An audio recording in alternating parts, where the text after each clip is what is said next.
Now then, crew, Andy here. I really haven't got the hang of these live streams at all. I can't wait to get to the original one that I set up this morning, but just give me a second. How does the volume sound? Any good? All right, let's see if we can get to the live stream. Now then, crew, and welcome to the... Shush! Where is that person? Okay, videos. Live now. There we go. God knows what's going on with that. There we go. Oh, God knows what's going on with that. There we go. Oh, God knows. I'll just turn the volume down. Right, I'm back. Okay, so I can now see anything that you decide to type, any messages. But before we start, I just thought I'd mention I found a new sort of lagery beer thing that came out of the Hairy Box. Very cool. Found that in Taupo yesterday. So what we need is... Where's it gone? There it is. Oh, crap. Okay, there we go. Right, I'm going to get that opened up.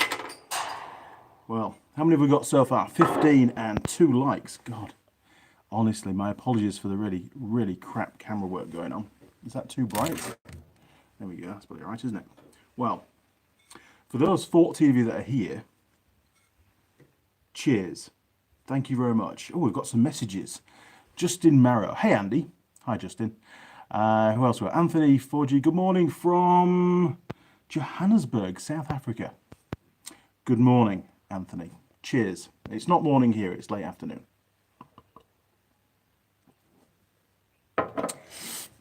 So today, here it is. God, what day is it? It's Wednesday here.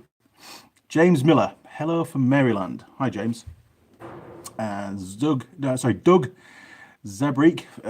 Sorry if I pronounced it wrong, Doug. Good morning, buddy. Good morning, Doug.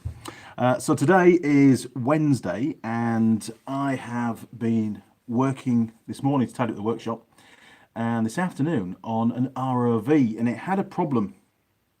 And the problem being that, hello, Anthony Young, I recognise that name, from Tennessee, and Peter Carlboa.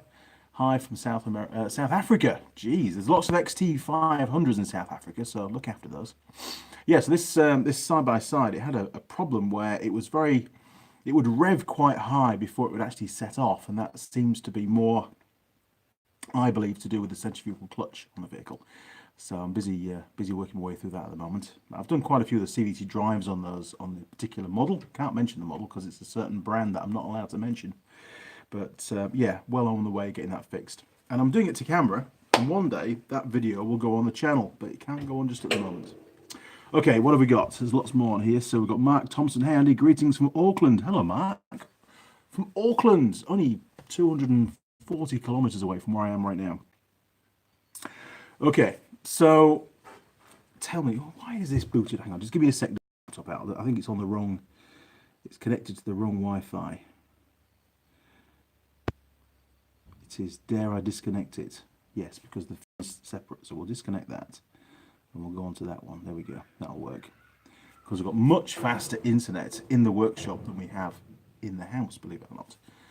I wonder why that would be.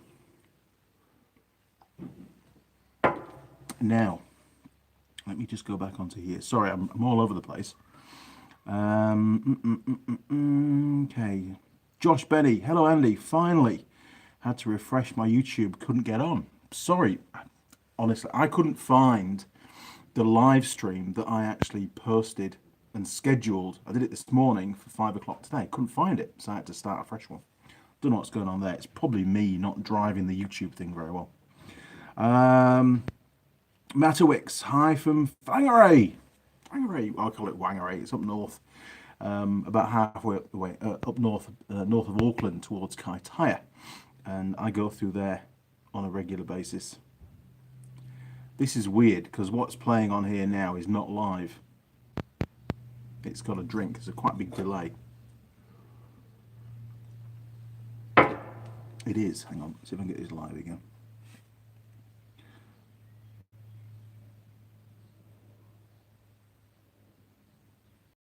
Very strange. Anyway, I can work on here, but I need to get my messages back. Okay, what do we got? Matthew Renner, hi from Pennsylvania. Man, that's a long way away, isn't it? Jeez. John Stutz. Hopefully that's pronounced right, John. They will figure it out. Okay. Obviously, you're replying back to a previous one. Another one. Oh, further up. Albner. Hey, Andy. Congrats on the 42,000 from Arkansas. I did pronounce that right, I think. It's 12:04, so that's probably 12, just after midnight over there. Maybe, if I'm wrong. Josh Benny, it's 11:05 p.m. here in I can't pronounce it. Ohio? Maybe, USA. Drinking cold beer. Coors Light. Good man. Machine NZ. Now I know that person. That name rings a bell. I've seen that before recently. Hi from the Naki. And Matawix, do you ever stop in Waipu? Not if I can help it. I do drive through there. I've been through there a few times now. I recognise the name. In all honesty, with my work, I drive all over New Zealand, North and South Island, on a very regular basis. So I'm probably only a few weeks away from being pretty close to wherever you are if you live in New Zealand. Sort of. I mean, obviously there's certain bits that are, Milford Sound, forget it. I'm not going all the way down there because it's a big long dead end. But anyway, what have we got here? A former POM, Machine NZ. Good man. You've escaped as well. Anthony Young, it's 7 minutes past 1 a.m. in Tennessee. Matthew Renner, where are you at? Where am I at? I'm in my workshop. Sati, do you think of the Aussie Barra? Or what do you think of the Aussie Barra engine? I need to do some research. I need to find that out. I've heard of it, but I don't want to comment on it right yet at this point in time. Doug Zabrik, where are your assistants? Now that, gentlemen, is a very good question. As you know, I moved workshop, and we're in this one that's all full of lights and big steel beams and all sorts of stuff, and bikes. In fact, I'll just show you. I've only got two. Geez, this tripod's terrible. There you go. I'll just do we'll charge you up as well. But yeah, we've got two bikes, a couple of KTM 640 LC4s here in the workshop. Both of my bikes. But everything else is the brand that can't go on the channel. And they're all parts in the garden at the moment. Hopefully no one's going to pinch them. Anyway, when they're all in, the garage is very, very full. Now, what else have we got here? What do you think of assistants? Yes, where are the assistants? Well, like I said, I moved workshop. And when I came down here, it wasn't a workshop. It was really a pretty rundown garage, a domestic household garage. Oh, the hell of a delay. Which the building needed a lot of work. It's got this sort of wall down the middle, and it just didn't lend itself. Even the concrete floor is pretty crap. It didn't lend itself really for filming with Tool Girls.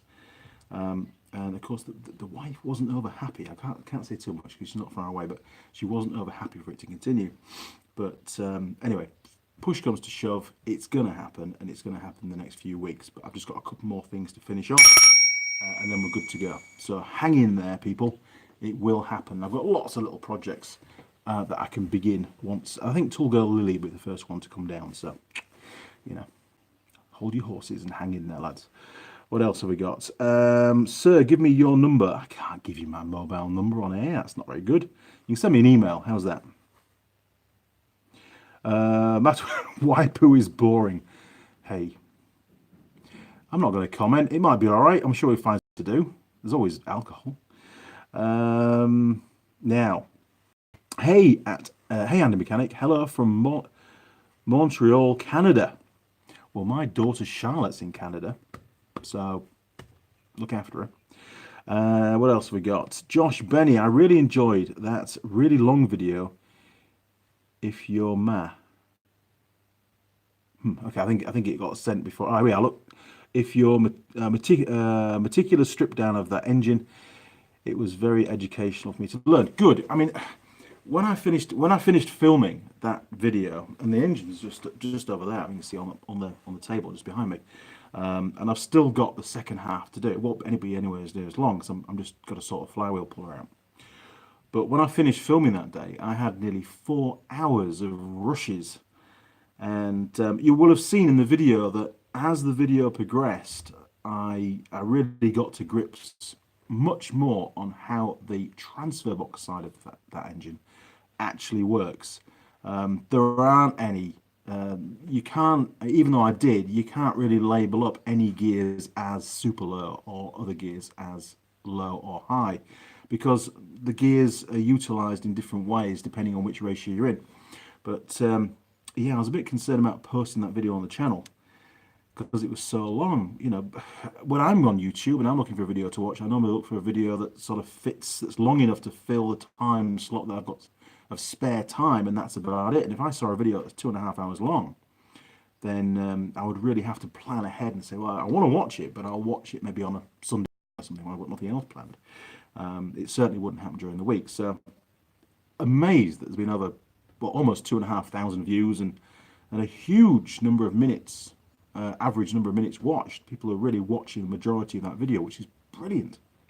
So thank you very much for your support. And I do very much enjoy those autopsy videos too. And I'm really trying to get things set up now where I get given engines, gearboxes, all that kind of stuff that I can strip down and we can take a look and see what the primary fail was. And, you know, we found it on that one, which was really cool. It was that gear and the insert. And very, very similar fail to Ben's quad bike back in the UK.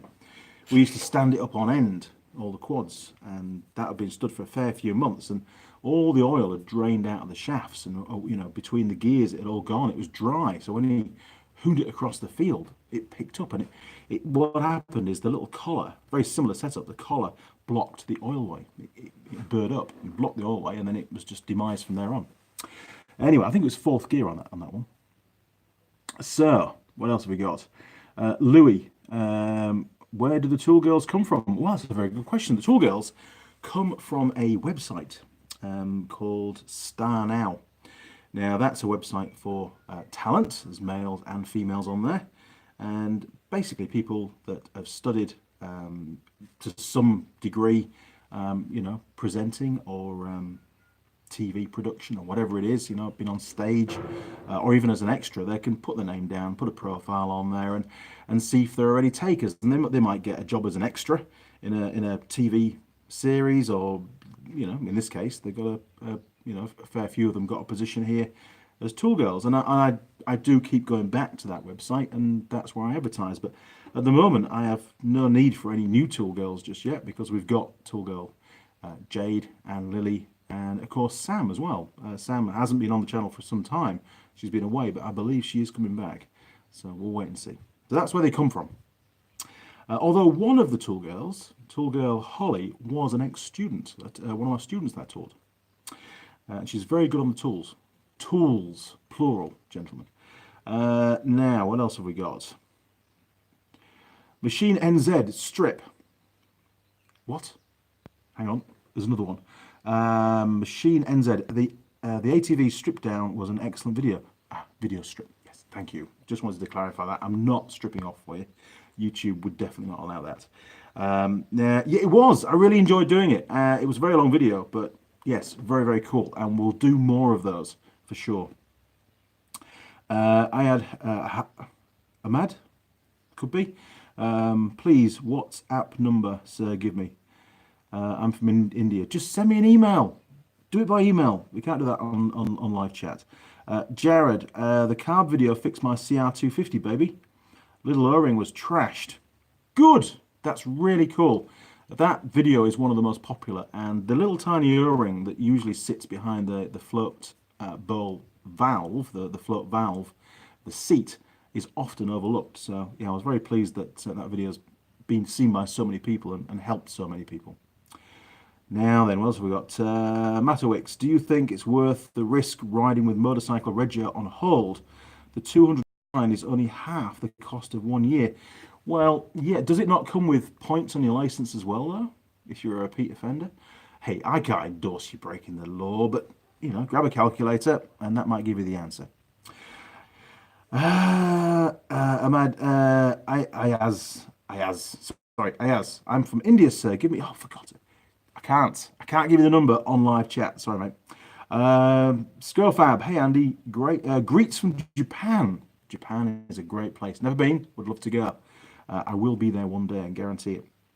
Scofab, where's the tights? Nope, no tights here today.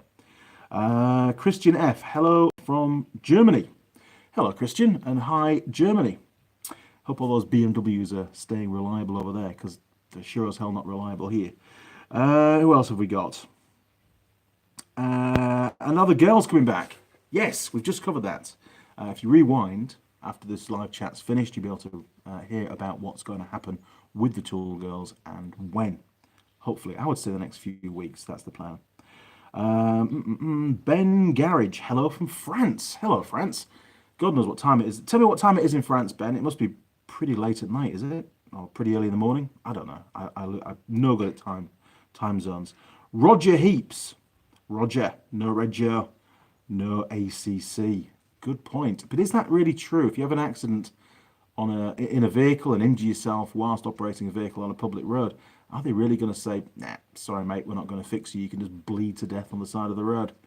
I don't think so. I think they've got a legal obligation to fix you up. But hey, Roger, if you want to find out, let me know.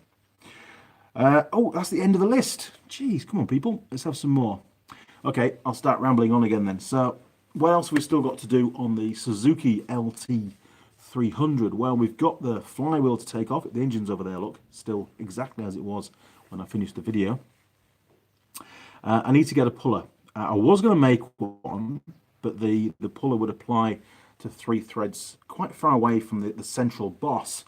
And I have a sneaky suspicion that's not really the way to do it. It's going to put additional stress on that flywheel. And it's not an old school flywheel. It's quite thin, you know. There's not a lot of strength to it. So I have ordered the correct flywheel puller for that particular flywheel. And it should be here hopefully within a week or so. Once it's here, we'll get the flywheel pulled off. And then we can split the casing and take a look. Although we know it works, we'll take a look at the 5-speed manual gearbox inside. There'll be selector forks all over the place. There's going to be all the drive gears and then the driven gears. We can check out the ratios, do some calculations, that kind of thing. Interesting. And we'll look at the dogs, see how worn they are, see how ruthless the rider has been smashing it into gear, or whether he's been, moving the gear lever with a bit more care. Now, what else have we got? Ben Garage, hello France.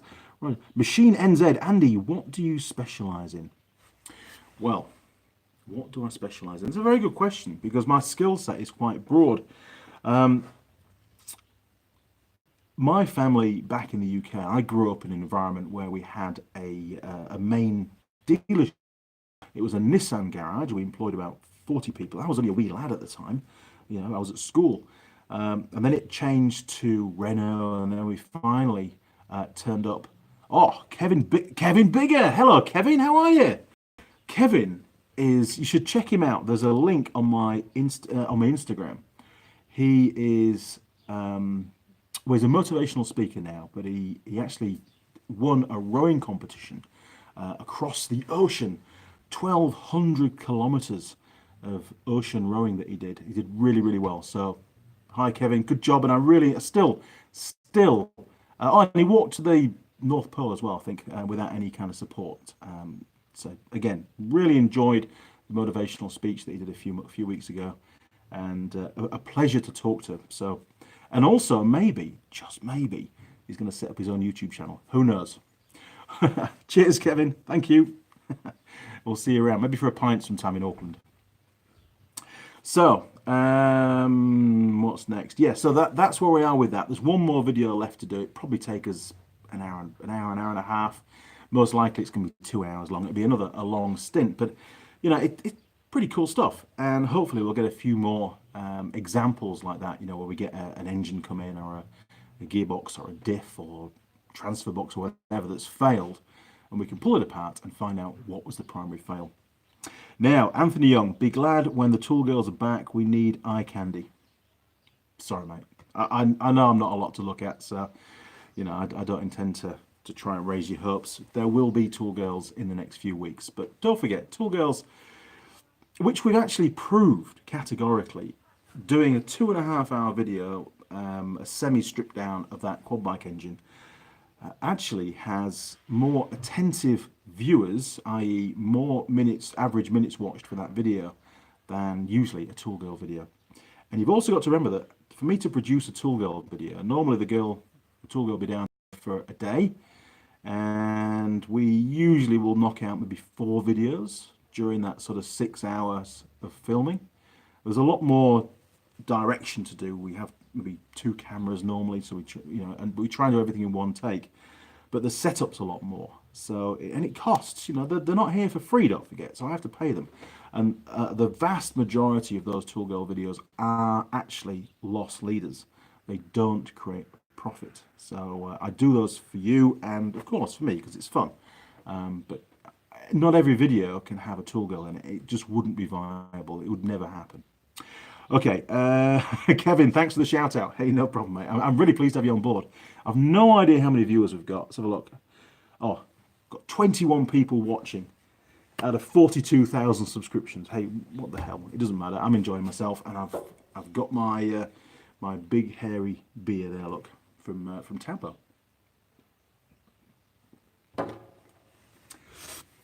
So, what else? Scofab. I told Andy if the girls didn't show, he was going to have to don on the tights. I think you did. That was a long time ago, wasn't it? I didn't agree to it, though. It's not going to happen. Unless there's a lot more beers going down. But again, YouTube would shut the channel down straight away. And that's a whole new topic that I want to talk about at some point. We might get that covered tonight. What's your favourite New Zealand beer?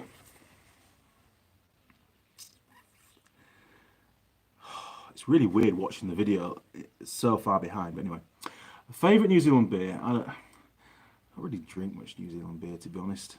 I like my ciders. I actually like this. This is something that I found very recently. And I could drink this all night. It's pretty easy going. I like my Bulmers cider. Pretty much most ciders, to be honest, but Bulmers is probably my favourite. Or Magners, the Irish cider. Whenever I'm in Auckland, I always go and frequent one of the Irish bars and help them to drain the barrels a little bit. Anyway, best wheel and deal you ever did. Right, okay, that's a very good topic. So, I bought, when we first came to New Zealand, I bought a Suzuki GN 250. And it was only 2 or 3 years old. It was really, really clean and tidy. Hadn't done a lot of work.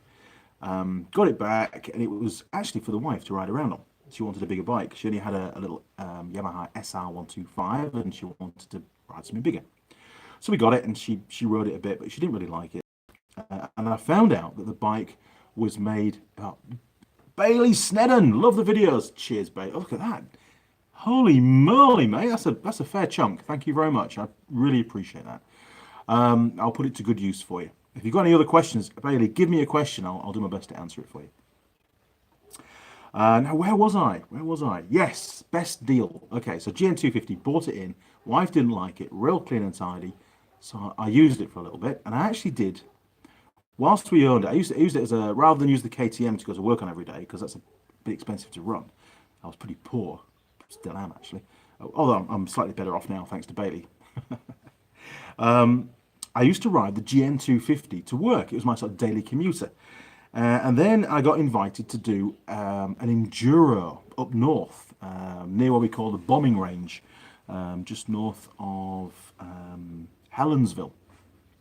So, anyway, Ben decided to go. He took his TT250R, put some new tyres on it. Brother-in-law took his Sherpa, which there's some videos on. I think it was a Sherpa anyway, I'm sure it was. And all I had was either the KTM, and it was pretty expensive for Nobblies for that. And it's a super motard, it was not really geared up for that kind of stuff. So I got the GN and I put Nobblies on the GN, and I entered that enduro race. I managed 3 laps. Each lap was about, I don't know, 15, 20 Ks long. Seemed a long way. And parts of the bike kept falling off. We lost the side panels, the battery was hanging out. But it was hilarious. The first lap that I did, at every corner there was a marshal. And the marshal, the look on their face was just phenomenal when this GN250 with all the indicators and lights, complete road spec, and I'd ridden it to the event. It was about 80 Ks to the event. The look on their face was phenomenal, just going around the corner. So I really, really enjoyed that. And then I sold it. I sold it to some builder guy.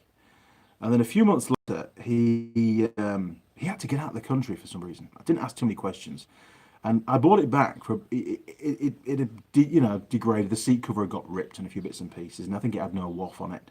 I bought it back for about a quarter of what I sold it to him. Did it up, sold it again, made about another $1,000 on it, and then it came back to me again. So I bought it back, didn't pay a lot for it, did it up again, and then sold it. And I haven't seen it since. So that one bike I have bought and sold 3 times, and it's probably brought me in more than the bike's value in total, if not a lot more actually. Very cool.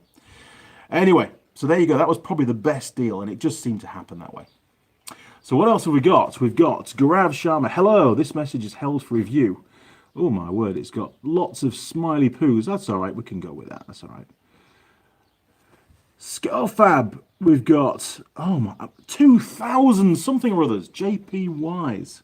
I have no idea how much that is, but if it's got 3 zeros on it, it's bloody awesome.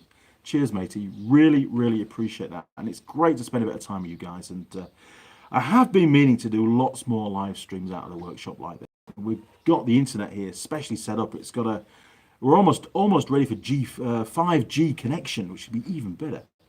Now then, what else have we got? Jay Murphy, had a GN250 myself, and they are notorious for losing the side battery cover. They are when you're doing jumps as well. They don't like landing at all. They just, everything goes to pot. But I had probably one of the best days riding that day, and it was on a bike that was cheap as chips, to be honest. So what have we got? Let's go buy some beers. Cheers, matey. I will buy some beer. Thank you very much, and I'll drink it on the next live stream. About $20. Holy moly, mate! You don't have to pledge all that. That's phenomenal. Thank you very much. I really appreciate it. Dale Hitchcock, hello from fellow New Zealand mechanic down in Christchurch, forklift mechanic. 2 of my ex-students, Stutters, and the other one, I've forgotten his name now. He's going to kill me if he finds out. They both went across to Australia, to Sydney, and they are both forklift mechanics. No, one is a forklift mechanic, Stutters is a forklift mechanic, and I'll think of his name in a second. He's going to kill me. He's never going to let me forget this now. He fixes trucks, basically. He's done a great job. So he's done his apprenticeship, he's fully qualified, and now he's fixing trucks in Sydney. And the trucks over there are covered in those nasty spiders that, cause you quite nasty bites. So he's very brave. Krusty Panda, it's yen. Might be closer to 2. I don't know. It doesn't matter. I need a drink. All this talking. Clutch it. Hey, mate. I just got a WR250R, wondering if you have any experience with them. Yes, quite a bit. If you know my background, I can't tell you what my background is, but if you know my background, my current job, I know all about those bikes. Got about 30,000 miles on it. I'm wondering how long they usually last. Well, I will tell you, I'm not going to repeat the model because I might get into trouble, but I will tell you that particular model, be the 250 or the 450, if it's the F, and not the R, because I did a 250R as well. If it's the F, then you must do very regular oil changes and valve clearance checks. Especially the 450. Extremely highly strung engine. Phenomenally powerful. I've got 2 here, 2013. Ben's is in Super Motard spec. He rides it every single day. And I'm very, very rigorous on him doing the servicing work, and he's always got it on the hoist. He's clocking up the Ks like there's no tomorrow. Mine is in off-road spec. It's still got the ADR kit on it, so it's still road legal, but it's got the off-road tyres and stuff, so I can go to my trail rides. I do still ride it on the road with those tyres, but if it's wet, man, it's dodgy as dodgy can be. So I do lots of oil changes. On my bike, I tend to do an oil change about every 1,500 kilometres. I think that's pretty fair. Oil's cheap. They only hold about a litre of oil. So, it's not a cost thing. It's just can you be bothered thing, really. And do lots of whenever you can, short change. Don't over rev the engine because they're a really short piston. and you know, you can wear the skirt on those pistons pretty quick and start to get piston slaps. So just look after it when you need full beans. Obviously, take full throttle, you know, but for most of the time you can short shift. Look after that engine. Okay, what else have we got? Anthony Young, that's what I do. I work on construction equipment, cars, and small engines. Very cool. Never really got into the small engine stuff like chainsaws and strimmers and weed whackers they come over here. I've fixed a few, but it's not really what I do. Okay, Scofab, Crusty Pandits Yen might be closer to 2. Yeah, I don't know. Okay, Machine NZ, catch you later. Got some work to do. We'll watch the rest of the video later. Cheers, Machine NZ. We'll see you around. There you go. US $2. Cut shit. Cheers, matey. Appreciate that. Thank you very much. I was curious myself. Haven't been to New Zealand for at least 30 years. Oh, Crusty, yeah, they are 28.85 to 2. I don't know. You can read that. I've no idea. So what else have we got coming up other than drinking more beer? Well, I had another hour of eat in the workshop a couple of weeks ago, and it had a hard miss under load, especially when the engine RPM was just climbing from idle. So I captured some crank angle sensor waveforms. Now, I didn't actually do any filming on site. I've only got the Pico files. So I'm going to have to just do a video here in the workshop talking about, you know, the setup that we did and how we captured the files and what I believe to be the results.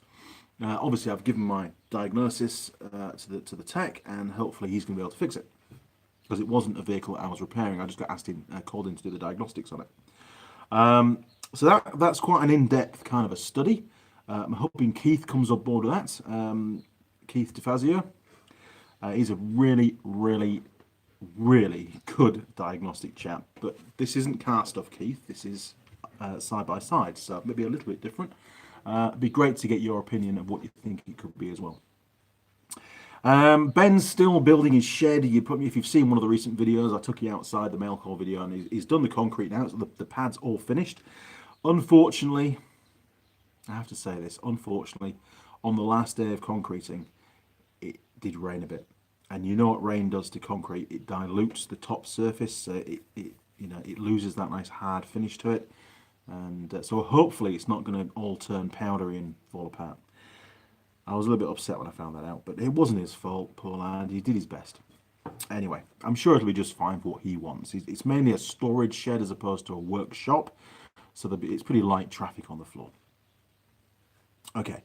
Skillfab, 2000 is New Zealand, $28. Man, you can't donate $28. That's just ridiculous.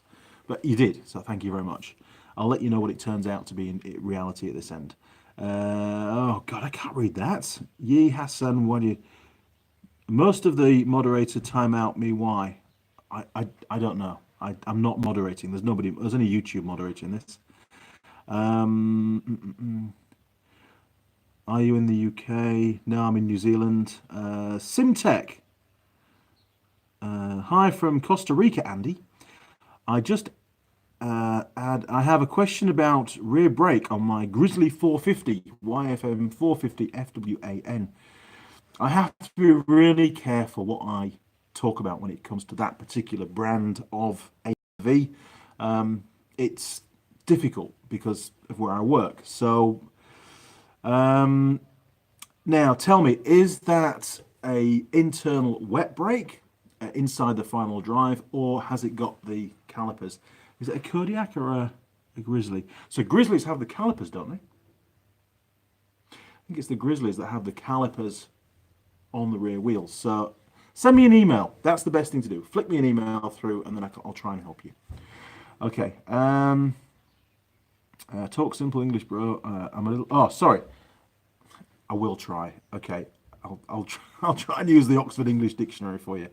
Scofab, you're welcome. Enjoy your vids very much. I appreciate that. Thank you very much. There's a lot of effort goes into making the not the live stream stuff, because this is just me sat here drinking beer and talking to you guys like we're in the pub. But making the actual videos, there's a lot of effort goes in. It took me to film was probably 4 hours, four and a half hours on that Suzuki LT 300 engine, and then to edit it was probably another 4 hours, I would say, to edit it all up. So that's a full day's work, but it's well worth it because you know what, that video is there forever now, and it's going to help so many people. So Daniel Bedell, do you also follow Ivan on Pine Hollow Automotive Diagnostics channel as well? I do. I watch every single one of Ivan's videos. He's a very intelligent lad. He loves to fix things with no parts, which is great. I enjoy that side of things. He's really good with the Pico, and obviously with the various scan tools he's got as well. I tend not to get too involved with the scan tool side of things. I do have access to scan tools for where I work, but obviously not on video. So I do use scan tools with the manufacturer that I work with during the week, my day job. But I don't really have any need for scan tools on the vehicles that I work on here in the workshop. I try and keep away from modern cars if I can help it. I'm not really a fan. What else have we got? So yeah, Ivan's great. Really, really enjoy Ivan. And if Ivan watches this video at some point, hi Ivan, big shout out for you, mate. Keep up the good work. Okay, Jay Murphy, recommendations or words of wisdom for people considering entering the automotive apprenticeship. Don't do it. Well, that I need to elaborate because I can't say that, because if I say don't do it, then the world is going to be very, very short of mechanics, car mechanics, flies, go away. Car mechanics for many years. But if there's one thing that I could give you some advice on, is obviously you want to earn the best living that you can out of being a mechanic. And things are changing very, very quickly into the electronic area of automotive. And so, you know, if you can get into the diagnostic side, if you can learn how to use a scope, you know, multimeter to start off with, scan tool and things, learn the basic electrics before you try and get into the real deep stuff. I'm still learning. I have learned so much in the last couple of years. Well, even at Unitech, when I was electric Unitech, that was a very fast learning curve for me. Prior to that, really, I just fixed things my own way. And normally I would get there, but like I would say, I'd be able to swap a few parts around and use that as one possible way of working out what the problem was. Whereas now I've learnt the other side, how to actually understand the system. And most of your time is spent doing research. Understand the system, and then once you've got that, apply that logic to try and work out what the problem could be. It doesn't always work, but it's a good way to tackle it. What I have found in the field that I work in, I'm not a literal field, by the way, is that first of all, techs tend to overlook mechanical problems and always blame EFI without doing basic, compression test, leak down test, all that kind of stuff. And if it is an EFI problem or an ignition problem, then 9 times out of 10, it's a wiring fault. So there you go. It doesn't need any components. It's usually a wiring fault. This is on ATVs, motorcycles, side-by-sides. Cars, a bit different, but because the wiring's probably better quality, a bit thicker, a bit more durable. The connectors may be slightly better, that kind of thing. But in the motorcycle, ATV, ROV world, they work in a tremendously harsh environment, lots of mud and very abrasive. So getting rub-throughs on the wires is quite common. Okay, next. I talk so much. I am sorry. We're already up to nearly 40 minutes here. You're awesome. If I ever come across to Kiwiland, I will buy you some beers. You're most welcome, and I'll buy you some beers back, mate. Just catching up for a chat will be fantastic. It's great to meet viewers. It really is. Talk English, not Pommy on New Zealand, lol. I have been here for 10.5 years. Unfortunately, the odd word does slip out that's Kiwi. My fault. And my sincere apologies. At least it's not Australian.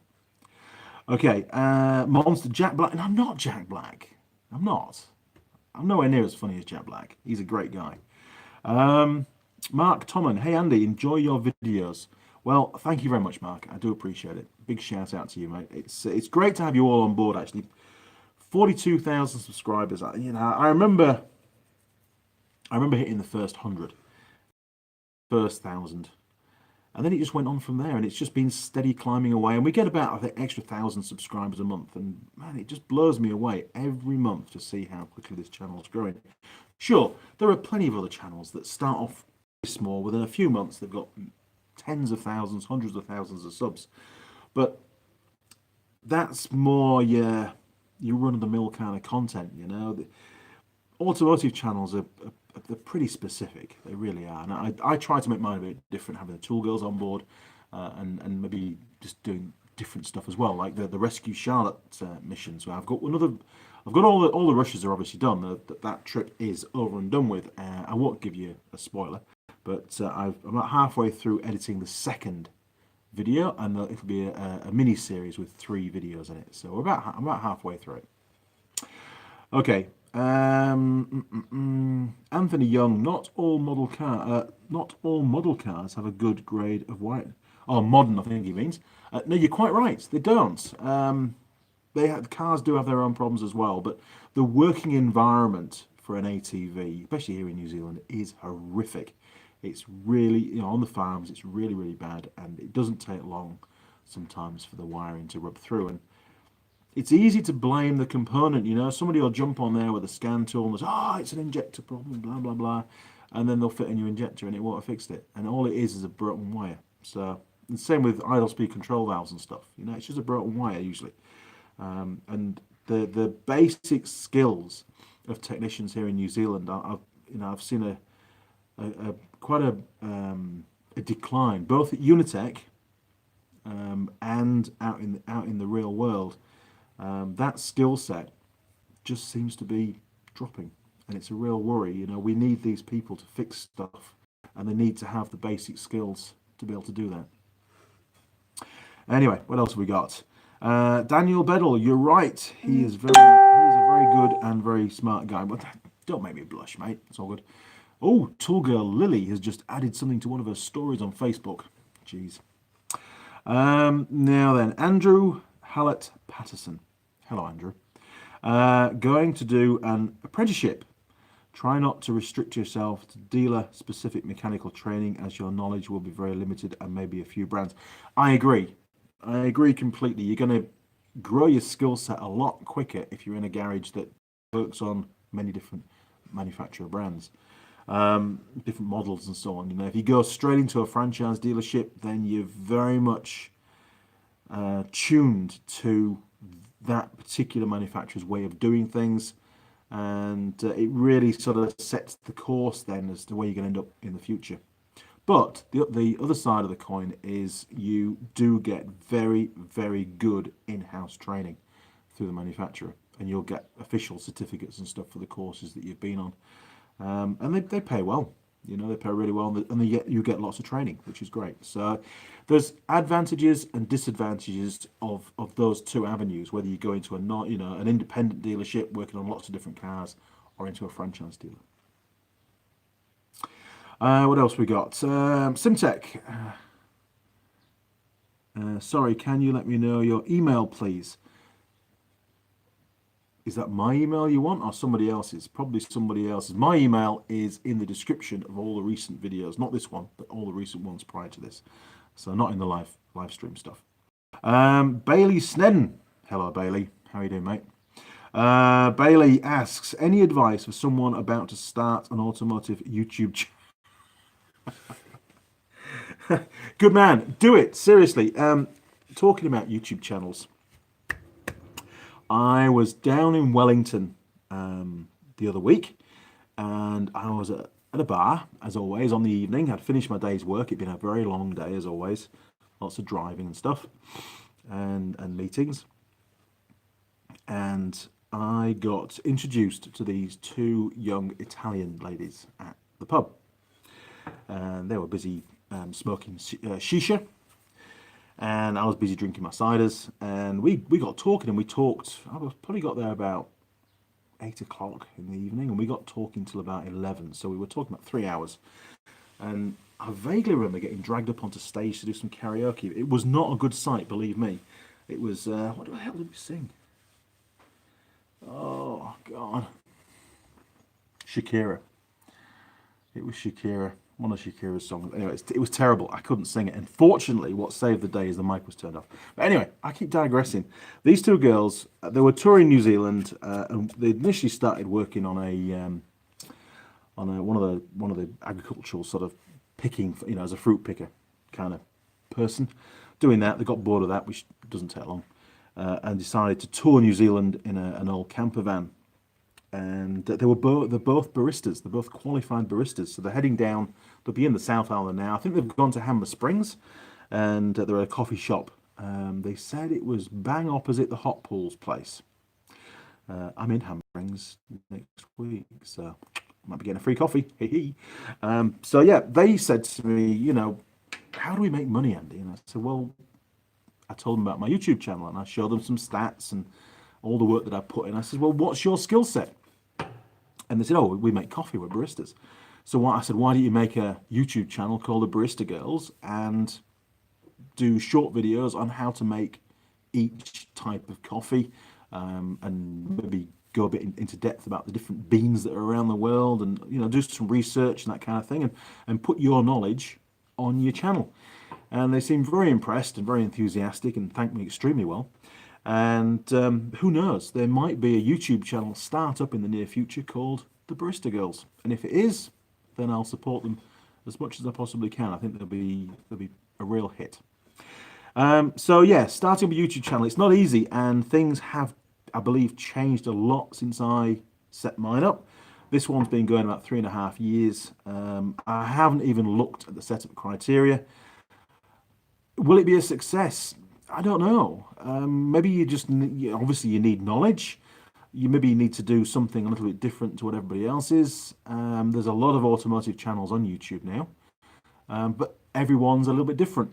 I believe, although Ivan proved me wrong, I believe things like presentation, camera work, good editing, decent audio, all that kind of thing really count because it makes it easier to watch. Although, Ivan will hate me for saying this. Don't take offense, Ivan, but your camera work is atrocious. You know that.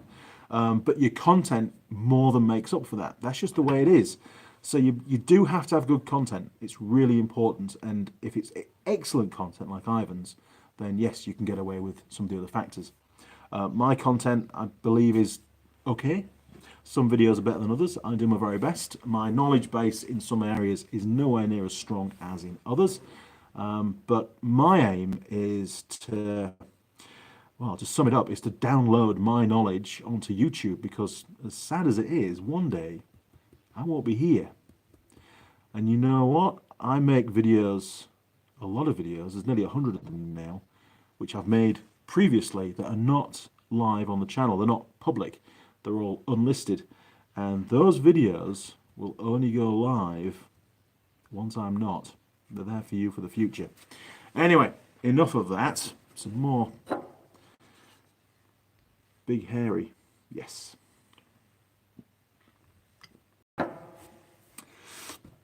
So good luck setting up a YouTube channel, and if you do set it up, let me know, and I'll give you a shout out, and I'll check out some of your videos, and I'll give you some tips. Skillfab, Andy, I grew up in Papua New Guinea. Ever had a chance to visit there? No, I haven't, but I had two students, Gloria and Jenny, we called them, when I was at Unitec.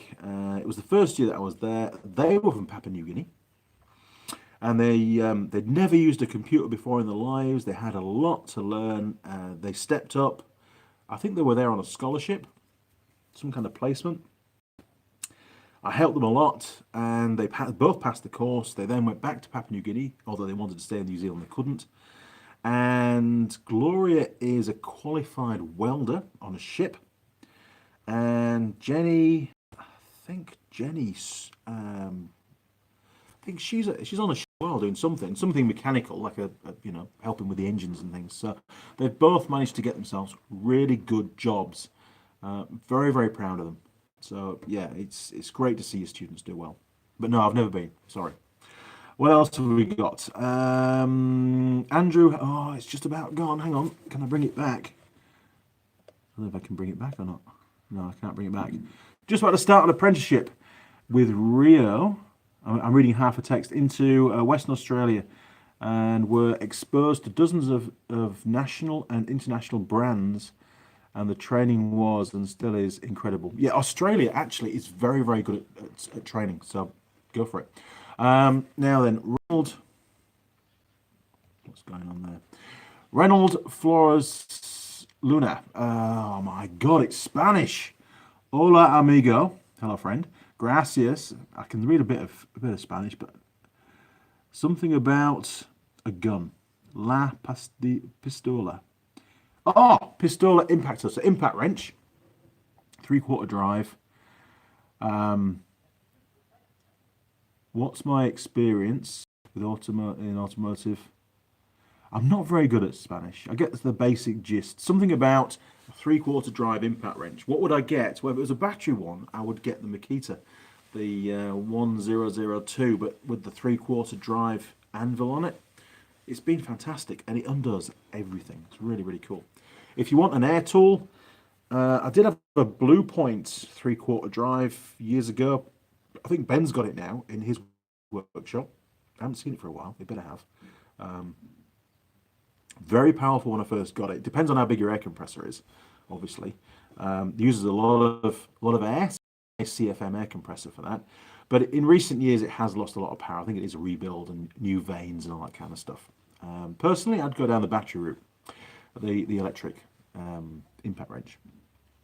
Now then, Aaron Cohen, which automotive YouTube channel do I follow? Well, I follow, obviously, Eric from South Main Auto. You'll see his pictures up on the toolbox. We've got S&A Auto Repairs.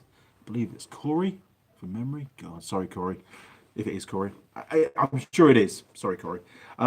We've also got, I do watch Eric the Car Guy. He was one of the very first to set up on YouTube. And the guy's, he's done some amazing stuff on YouTube. So many videos, so many good quality videos. He does have a guy that edits for him, I believe, or at least a cameraman.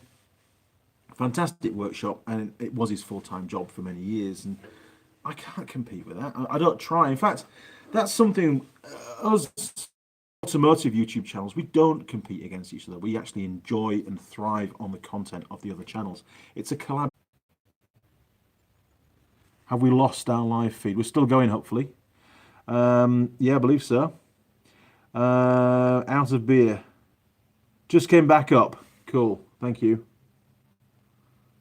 Hopefully we'll get there. I'm back. Right. Well, I can see I just can't see that. We're all good. Okay. So have a beer. Reconfigure. Jay Murphy, have you ridden any electric motorbikes?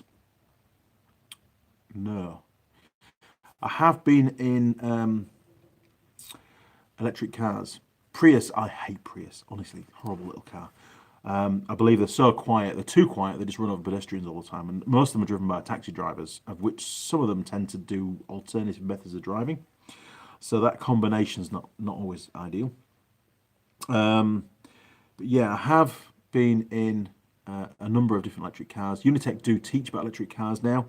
But no, I've not ridden an electric motorcycle yet. But I believe they are phenomenally quick off the line. I remember I was on my KTM one day at the lights, and one turned up, and I couldn't catch him. You know, off the start, he was gone. Once it got about 30 k's an hour, I passed him on the back wheel, no problem at all. Anyway, what else have we got? Hey, solid. Right. Oh, it's an internal conversation. Don't mind me, lads. You're all good. You carry on. So what else have we got coming up? Well, there's still the Honda ATC that we've got here, which is, remember Tool Girl or Stunt Girl Lily had a quick ride around the old garden up at Silverdale, that was, just north of Auckland. We got it running, but it has no brakes, so I bet you are, Keith. Who else? We've got 21 people watching. That's enough, isn't it? 21. We don't need any more than that. We'll keep it a close group. So yeah, that bike is still here, and it got a new battery put on it. I welded up the fuel tank. There's a video on that. I'm looking for some rear plastics. I need some parts of the brakes, and I've got to fix the exhaust, give it an oil change, do all the basics. Not had time. Too busy doing the workshop. I've still got one more beam to make, and that's a whole weekend's job, is welding up one of those beams, and then getting it painted is going to be another day's job. So I'll get there one day. I'm busy building a carport at the moment, and Ben's putting up a shed that I need to help him with. New Level Auto. Andy is coming for a ride along soon. I am. My plan, it won't be this year. It's probably going to be the start of next year. I need to organise some leave. I'm going to come to the States. I'm going to do a ride around America, and I'll be calling in to see a number of different creators on YouTube along my travels, and we'll be doing a few pieces to camera whilst I'm on the trip, for sure. When it's going to happen, I'm not entirely sure. I don't know how my employer is going to take it just yet, because I'll be away for a few weeks, and of course things will just collapse when I'm not around. Anyway, of course he's welcome to bring the ladies. Man, Keith, you're going to cause me so many problems if I start bringing tool girls with me. Maybe I should just gather a few up while I'm over in the States and bring them back here, eh? How's that? Oh, look at that. I'm going to confirm a friend request. Oh, no, I'm not. Oh, I'm back. So whatever you do, when you're doing a live stream, don't press anything on the screen. I'm an idiot. Anyway. Okay, where are we at? Don't go to the USA, come to Japan. I think my job, my current employment, will be taking me to Japan at some point. So no doubt I'll be letting you all know if and when that occurs. I'm sure it will. Really sure. S&A Auto Repair. Either way, it's a win. Jay Murphy. We will see you on future Cold Kiwi. Cold Kiwi, maybe. I don't know. I can't say too much. New Level Auto, I've got some potential models for you here. Send me some pictures, Keith. I'll do a bit of pre-screening. How's that? I was approached. Now this is just take it with a pinch of salt. But I was approached about 2 months ago, maybe 3 months ago now. Actually, time flies. I was approached by a TV production company, and I'm not going to say any specifics because I don't want to jinx it. But I was approached by a TV production company, which was putting together plans for a TV series, obviously, to be aired next year, or filmed next year, and probably aired back end of next year. And they wanted me to host the TV series. And it was to do with doing up old cars, basically. I'm not going to say too much, but I was blown away that I was even being asked to go on to TV. I mean, the only time I've been on TV in the past is usually on the news for doing things really bad. But anyway, I'm sure you'll find that out if you go digging. That was back in the UK. It wasn't really bad, actually. It was just doing things that a group of people didn't like. Put it that way. Anyway, we got beyond that. Jay Murphy, Scofab, ice cold beers and smoked pork. Oh man, you're making me real hungry now. I've got yesterday's pizza in the fridge. That's tea tonight. New Level Auto, I've got some potential. Yeah, you have. I know you have. Handy Andy. No, it's not going to be called. I don't like that name. I don't. Darren Duffy, come on, where's Sam? Well, believe it or not, Tool Girl Sam, the last I heard, and she's not very good at communicating sometimes, Tool Girl Sam is in the States, but I don't know whereabouts, so keep your eye open and let me know. She is there. She's on holiday. She's there for a few weeks, but I don't know where she's gone. But I hope she has a great time. I really do. New Level Auto. No, got it wrong again. It was the... Keith, you're going to get me into so much trouble, mate. Okay. So, what else? So, Keith, while you're on, there's going to be a video hitting the channel soon. where I do some diagnostic work, or at least capture work, on a crank angle sensor on a side-by-side. I'm not going to say the brand. Can you take a look at that and give me some feedback of what you think? I've already sort of given my diagnosis to the tech and recommended what parts should be replaced, but I really would like to hear from you if you've come across that particular problem yourself. There'll be a lot more information in the video. I've yet to film it.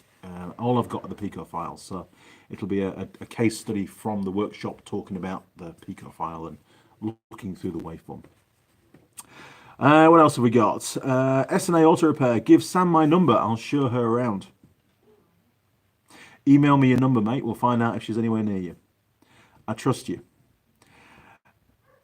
I nearly said I shouldn't say.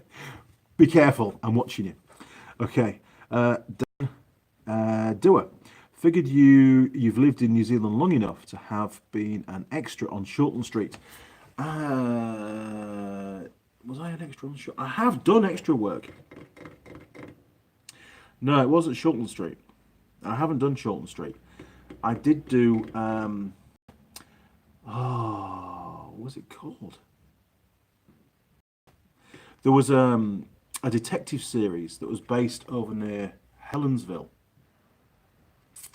And I've been in that twice as an extra, believe it or not. And the second time I was there, I was a policeman. That's right. And we were searching for somebody in the woods. And you might have seen on some of my earlier videos, I used to have sort of the Iron Man style beard. I've sort of just got bored of doing that now. It takes too long. But when I turned up on set, they didn't like it. It was too sharp, too crisp was the cut, and they had to put me somewhere in the background because it was the director found it distracting to the lead role that I was talking to at the time. So there you go. Fame again. Yes, SNA. You should be smiling. New Level Auto. Sam is here in New York City. You don't know. I don't know where she is. She's somewhere in the States, but I don't know where she's gone. But I'll try and find out. I will. Spock. Or Spook.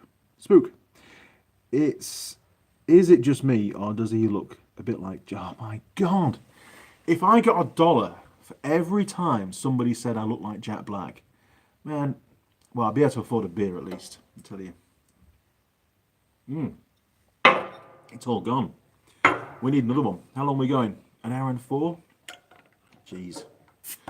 Well, I'm quite happy to keep going if you're quite happy. We've got, I don't know, 28 people.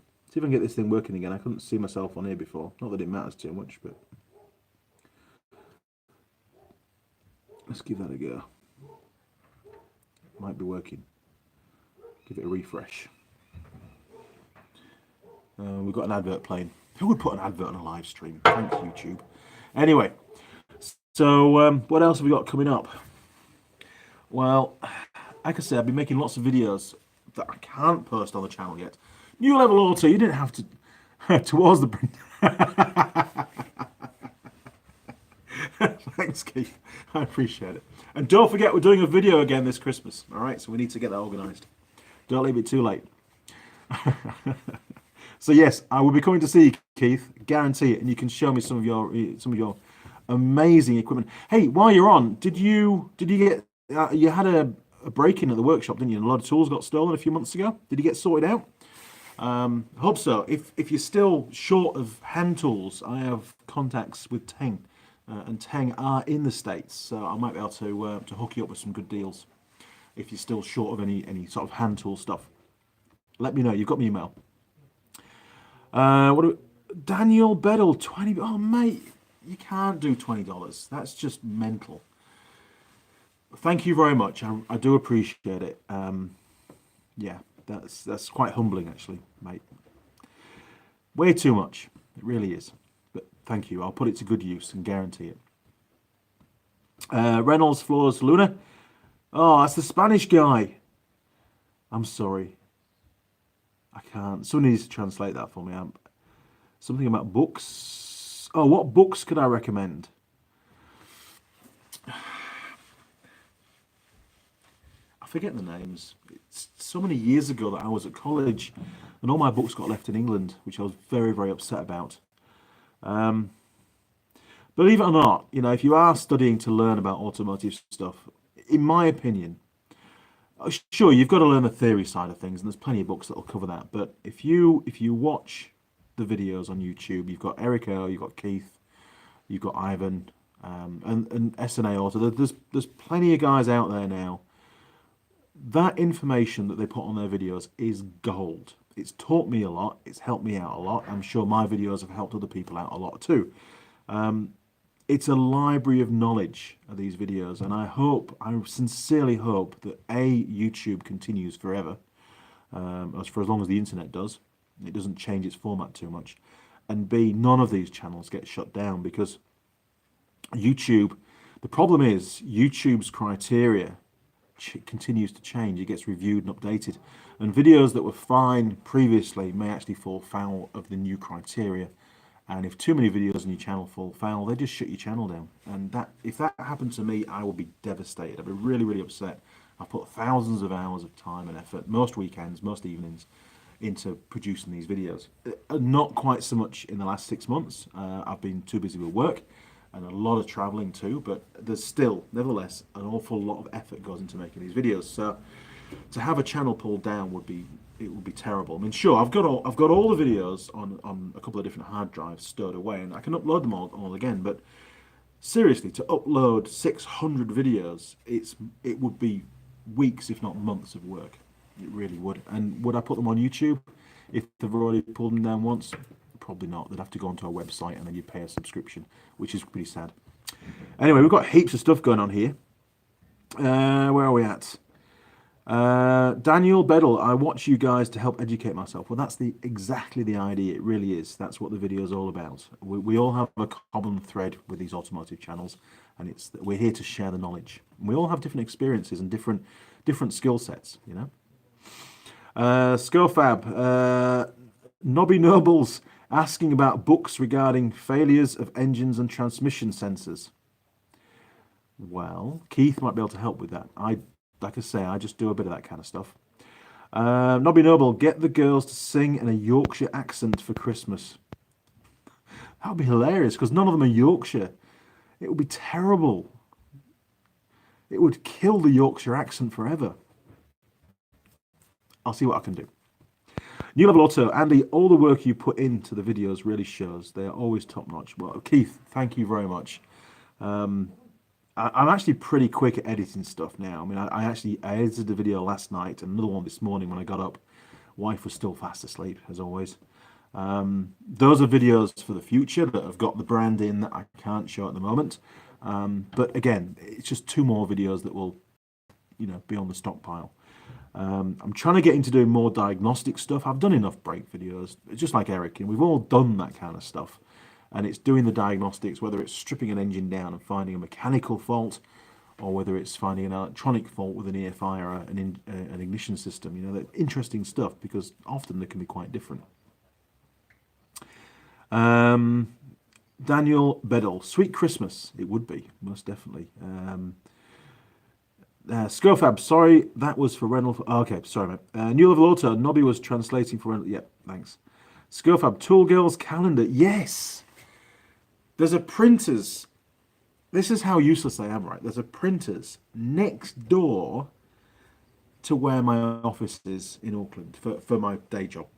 Next door. So I'm going to go and see them. I've got thousands of stills that I've lifted off the Tool Girl videos, some of which I very much like. There's no reason at all why they can't put a calendar together.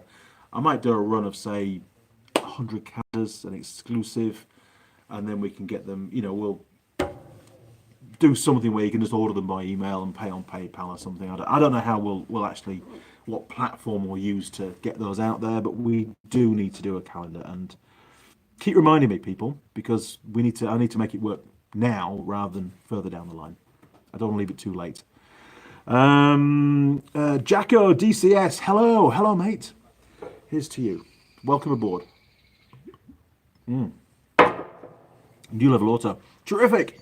I'll send some videos over. No. Hey, I'll do 1 or 2 for you, Keith. Just chuck them in a SkyDrive and I'll get them down and in the cloud, and I'll do a bit of handy mechanic magic for you. How's that?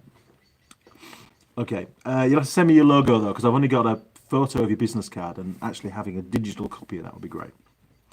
Okay, New Auto, got to drive to the last job of the night. Keep up the great work, Andy, and I'll be in touch about the Christmas video.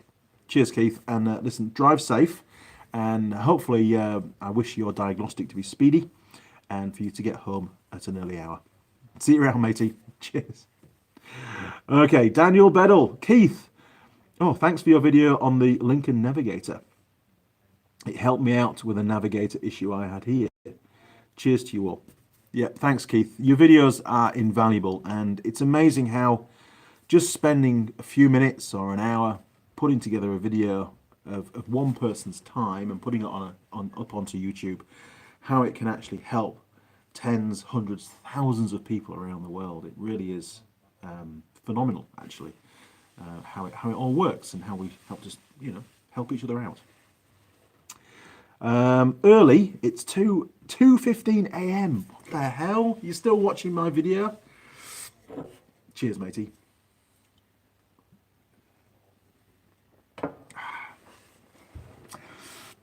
Okay, so what else are we going to talk about? Oh no, there's some more come through. Omar Musa, thanks, man. Do you have a favourite engine to work on? Yes, I do actually. Back in the UK, when I ran my off-road driving centre, which I'm not going to give the name away because it gives all sorts of other problems that come up, but we ran a fleet of the little Suzuki SJ410, SJ413, the Santana, which was the Spanish 410 version, and the Samurai. And the Samurai was the one with the wider axles, and they were built in Spain and Japan. That was what we got. We got quite a mix of different ones in the UK.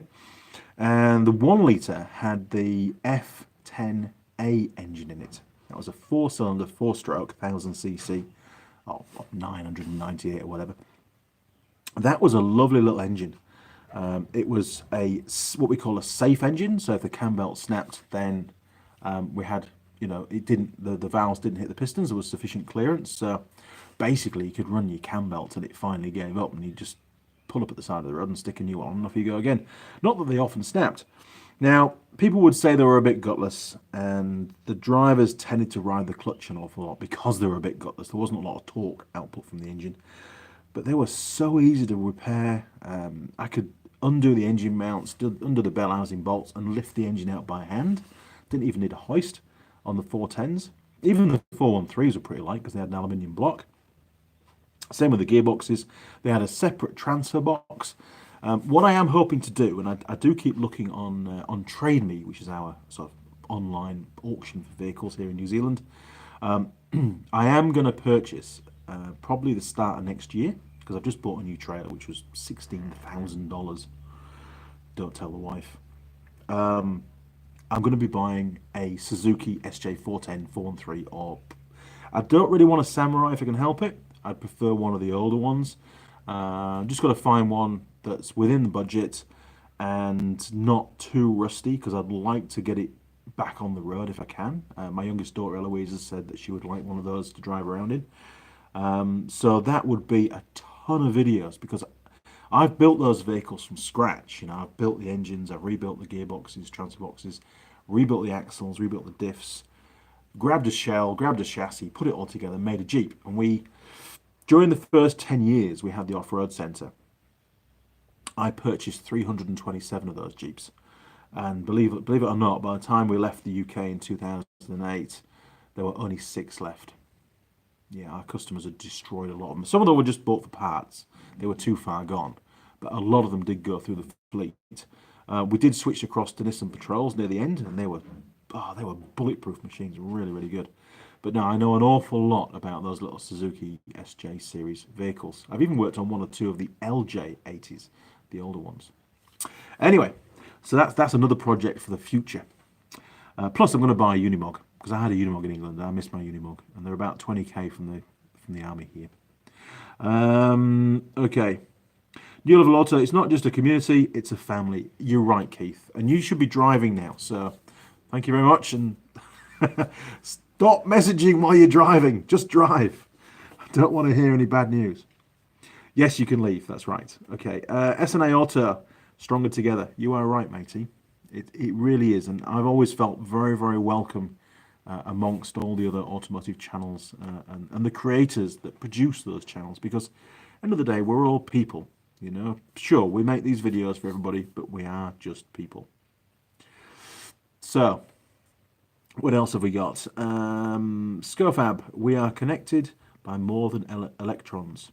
Cheers. We are.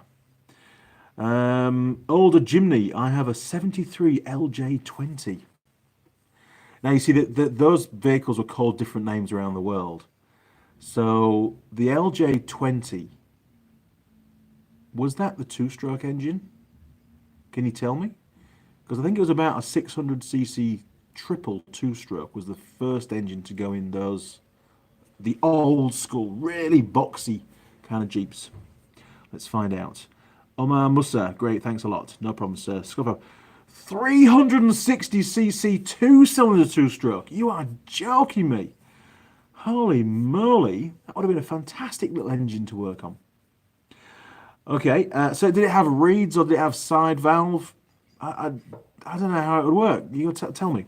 Send me some pictures. If you've got my email, which you will have, if you've got any photos, send them through. I'd be really interested to find out more about that. FZX 750 valve seating and cam chain change was a nightmare. I had to do it in the 90s. Yeah, I can believe it. They're not a fun machine to work on. I tried to stay away from that'll be an inline four, right? I tried to stay away from the inline four stuff on motorcycles. Usually it's 4, if not 5 valves per cylinder, and they're all bucket and shim, so there's a hell of a lot of work goes into setting those up. I just don't have the time for it. I'm more of a single cylinder, or at least a twin kind of a guy when it comes to motorcycles and ATVs and stuff. Daniel Bedell, check out the King of Random channel. I'll do that. Darren Dewar, are there any of the older ones left? Figured most of them would be piles of rust by now. There's another channel that I follow. Yeah, you're right. The old. Yes, thank you. Cheers, Scofab. All the little LJ80s. That's all I ever came across. I never found a two-stroke one. The LJ80 had an F8A 800cc, so it's the same block, just bored down, smaller bores, inline 4 petrol. Because we got a customer come in with an SJ410 commercial, hard top, so a metal roof, just the van, and the engine was really badly burning oil, and he said, look, have you got a spare engine? And all I had was the 800cc out of the LJ80, so we put the 800cc in the SJ410. It worked fine, it just bolted straight in. But then the customer complained it was really slow. But hey, mate, it's 200cc's less than what you had before, you know, and it's probably 10 years older. But anyway, I think I re-ringed it for him. I pulled the head and honed it in situ and re-ringed, dropped the pistons out, pulled them out from the top, re-ringed it and put them back in again, and then put the head back on. And it was fine after that. It was pretty good. Scofab, they do rust. They do. All the Suzukis rust like. And the Santanas, they were terrible for it, the ones out of Spain. Different metal. They do rust. A 360cc in those days, that was the Kel spec, or the Kai spec in Japan. It was later increased to 550 and then to the current 660. Yes, well, the 660cc is the one that I'm aware of. I wasn't aware that they were even smaller. That is incredible. Daniel Bedell, oh, by the way, I loved your video on the breakdown on the numbers and letters, meaning the spark plugs. I did my best. There was a lot more to it than what I thought, to be honest. And yeah, but hopefully it's helpful to some people. So thank you. Daniel Bedell, how long ago did you post that video? Yes, Sarah and Tune, she's really good. Backyard Mechanic channel. I'll check all of those out. There's some really good stuff out on YouTube, and biggest problem is none of us have enough time to watch everything, especially if I make videos that are 2.5 hours long. Sorry. How long did I post the video ago about the spark plugs? That was easily a year ago. easily because it was up at Silverdale, probably a bit longer. RJ Jet Ski Vids, can I do control arm bushings without a press? On what? What vehicle? I need to know. And I'll try and help. So what are we up to? 1 hour 22. Okay. Update on the carport. Yes. Hasn't changed. Still lots to do actually. I've got this RRV outside to fix. I've just started a video on that. So that'll be finishing off. The strip down at least will be tomorrow to camera. And then I've obviously got to order the parts. So it might take a week for the parts to turn up. Just don't know. Just wait and see. Ben's doing his shed. We finished the concrete plinth and he's putting the shed up as we speak. He's been out there banging around and doing bolts up. So hopefully he'll have a shed in a few days' time. And then he can put all his motorbikes in there. I'll have a bit more space in here then. Daniel, but oh, hang on. RJ Jetski Holden, which is Australian. If you want to email me some pictures, I'll be able to tell you whether you can or not. I'm not familiar with that particular model. Daniel Bedell, I've been watching your videos for about a year and a half before you posted that video. Oh wow, okay, jeez, it was a long time ago then. Skillfab, sometimes you can get done with a vise and some pipe, maybe some heat. Yeah, I mean you can make up a little puller, you know, just a bit of thready rod that'll fit through the bush, a couple of bits of pipe or sockets even, and some steel plates at either end. You can usually work something out to get that bush out, not a problem. Just a bit of alternative engineering usually called for if you haven't got the right tools. And that's something that I try to do in my videos. I always get comments. In fact, on the Suzuki one, I got a comment that, Andy, you should get yourself an impact driver because we had a bolt with the head rounded off, a machine screw. And I said, well, I actually do have one of those. Try to use just the basic tools in the video because that's the tools that most people have. Not everybody has an impact driver, you know, and I try away wherever I can using special tools, manufacturers' special tools, because they're actually really expensive. Although sometimes in the videos I will make a tool to do a job. I was doing some forks, front forks on a motorcycle, and we had to make up a tool to be able to disassemble the forks. Pretty cool. So what have we got? Daniel Bennett. So that's been about 3 years. Wow, time flies when you're having fun. It does. 3.5. I mean, sometimes I watch my first videos. I just watch a few seconds of it, and I look a lot younger in those videos. I do. Anyway, so just checking the audio is still good and everything. Yep, give me a thumbs up if it is. If there's any problems with the feed and things. Skillfab, Papua New Guinea made me a bush mechanic.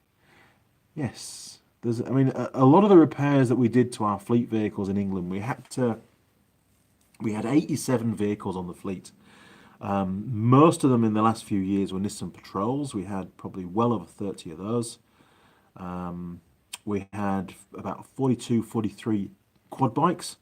We then had a Kramer Allrad 312 loading shovel that we used. We had a Unimog U1000 with the three-way tipper, and it had a hydraulic winch on the 16,000 pound hydraulic winch on the front and a 12,000 pound electric winch on the rear. That was used for track repairs and recovery work. It did a lot of recovery work. It did a fantastic job. It was an amazing machine, it really was, and that's why I want another one of those. We had a ZIL 131. That was a 6.8 litre V8 petrol twin fuel tank, massive carburetor on it, really old from the Cold War. Awesome piece of kit, but it did get stuck pretty quick. Now, the Unimog was just a completely different machine. It was phenomenal off-road, it really was. And it would carry its own weight as a load as well. It weighed 5 tons empty and it would carry 5 tons, which is pretty cool. Probably overloading it, but anyway. What else? Yeah, so we had so many vehicles and we had to fix them. Any that had problems had to be repaired through the night to get them back on the fleet for the next day. So there was always a bit of pressure to get them sorted out. Let's have a quick look on here. What have we got? Daniel Bedell, 3 years now. Oh, you sent me some photos of your old FZX. Cheers, matey. I'll check that out. Now then, this was late 70s, early 80s. Jeez, late 70s. I was born in 1972. Sad beer. Late 70s, or end of 70s, 8 years old. 8 to 10 years old. No internet, no Amazon, no bullshit. That's right. You're quite right. Carlos Cervantes. What do you think about the 2009 Ford Flex? I don't think we get them here. I don't know what they're called. How big a car is it? I don't know.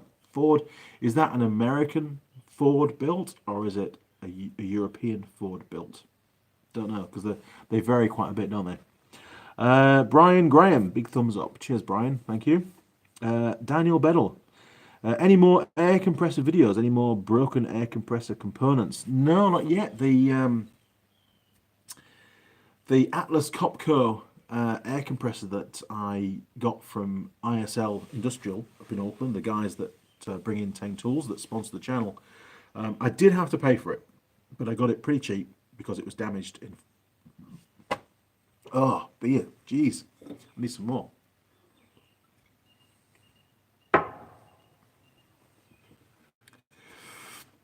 That air compressor has worked faultlessly ever since we fixed the little valve on the side, the one-way valve. No problems at all. It just runs, and every week I drain it of, well, sorry, every week-ish I drain it of water because over here it's quite moist as the atmosphere, and you've got to drain it out.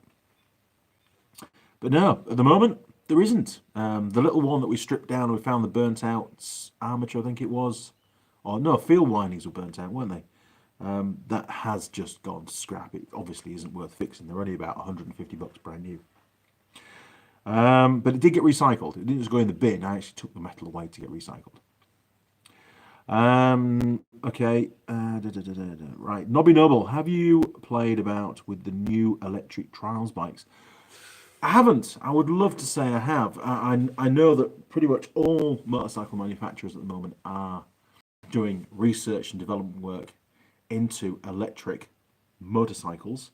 Some are already out. I think KTM really pushed hard. I remember seeing it when I was in England, hearing about the first motocross bike by KTM that was electric.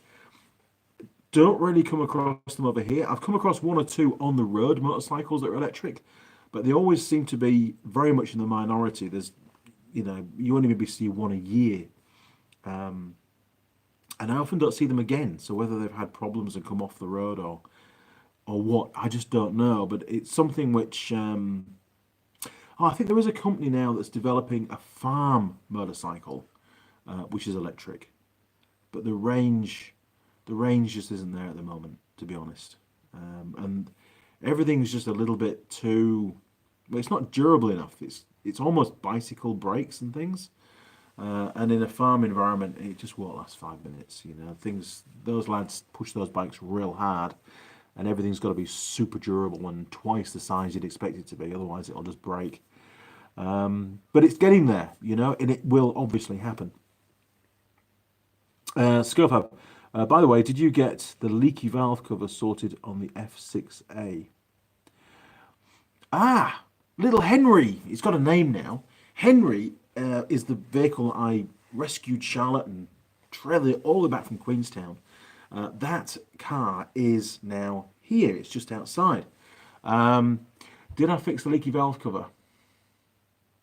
No, I didn't, because when we did the service on it in Queenstown, we pulled the plug caps off, and the middle cylinder, because there's only three, the middle cylinder did have oil residue build up in there again. And I haven't done that since. So you just reminded me I need to fix that. At the moment, we don't have a use for that car. It's just warranted, registered, sat out the front. It's not really worth a lot. It's not worth selling because one of the girls will probably, want to borrow it. Maybe a tall girl's car will fail for a few weeks and need some parts, and they can borrow that to keep them, mobile. So I'll do that. Thank you. Gross Newton. A hell of a name, Gross. Morning from the UK, just watching with tea and toast. Good man. Are you going to put some marmalade on your toasts? Or is it going to be Marmite? Marmite or marmalade?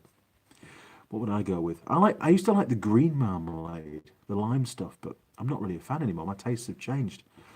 Anyway, enjoy your tea and toast. Daniel Bedell back again. I'm thinking about building 2 air compressors, one gas powered, so petrol, right, and mobile, and will be bolted down to the body of my truck with an 80-gallon tank. That's pretty big, 80 gallons. So there's 4.5 litres to a gallon. So that's like a 400 litre. No, that's massive. Do you mean 80-litre tank? Wow. The second will be a 50-gallon, and it will be a phase 2. Do you mean 3-phase? I think you mean 3-phase. There's single phase, which is your normal 240 volt, and then there's 3-phase, which is the industrial power supply, which is, what's that, like 300 volts or something? I don't know. I don't work with 3-phase. Scofab, I'll send you a set of gaskets if you can't locally. The only ones I'll be able to get are from Suzuki themselves. Yeah, ask me again in a week, and if I haven't been able to get any, I'll get you to get some for me, and I'll pay you on PayPal. No problem. Brian Graham, hello from sunny York. Bloody York, York. I used to go to York all the time, and I miss York. York is one of the big places that I miss from not being in England. York has the highest concentration of pubs to anywhere in the UK. That's what it was when I was living there. It might have changed now, but it probably hasn't. There are some, if you ever get a chance to go to the UK, you have to go to York. York is a wonderful place if you enjoy pubbing, basically, pub crawl. You could go on a pub crawl for a week and you're still ain't going to go to all the pubs. It's a phenomenal place. There's pubs all over the place. You don't have to stumble for very, very far before you land in another pub. So, yes, hello, York. I do miss you. And maybe one day, maybe I'll come back. Two 120 volt. Okay. It doesn't mean a lot to me, Daniel. Sorry. Ultravore. Ultravore. I recognise that name. It's been a while. Yo, Andy, good morning. Good morning, sir. It's evening here, but yes, good morning. Scofab, Roger. Kloos van Hussen, two stage. Yeah, so 2-stage. Okay, no problem. I understand that. Daniel Bedell, 60 amp breaker. That's a pretty fair draw, 60 amps. Cool. I seem to have lost my feed on my laptop again. What's going on there? See if we can get back in again. Everything's still working at your end? I hope so. So we've got 20, going by my phone, I've got 26 people watching, of which one of them will be me, now 24. I don't know, is it still working? We've not got any more live come through on the questions.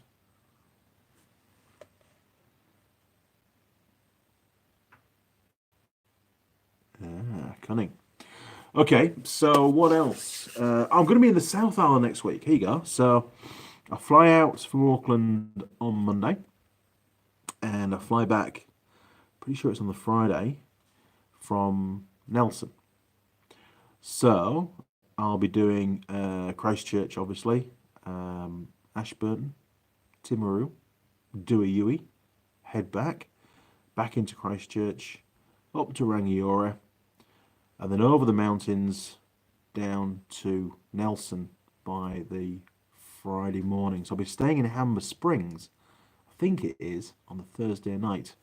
So if any of you watching are somewhere along that route, where I'm going to be where evening, flick me an email and maybe we can meet up for a pint somewhere. Who knows? Oh, we've got some more questions. Here we go. So things are working again now.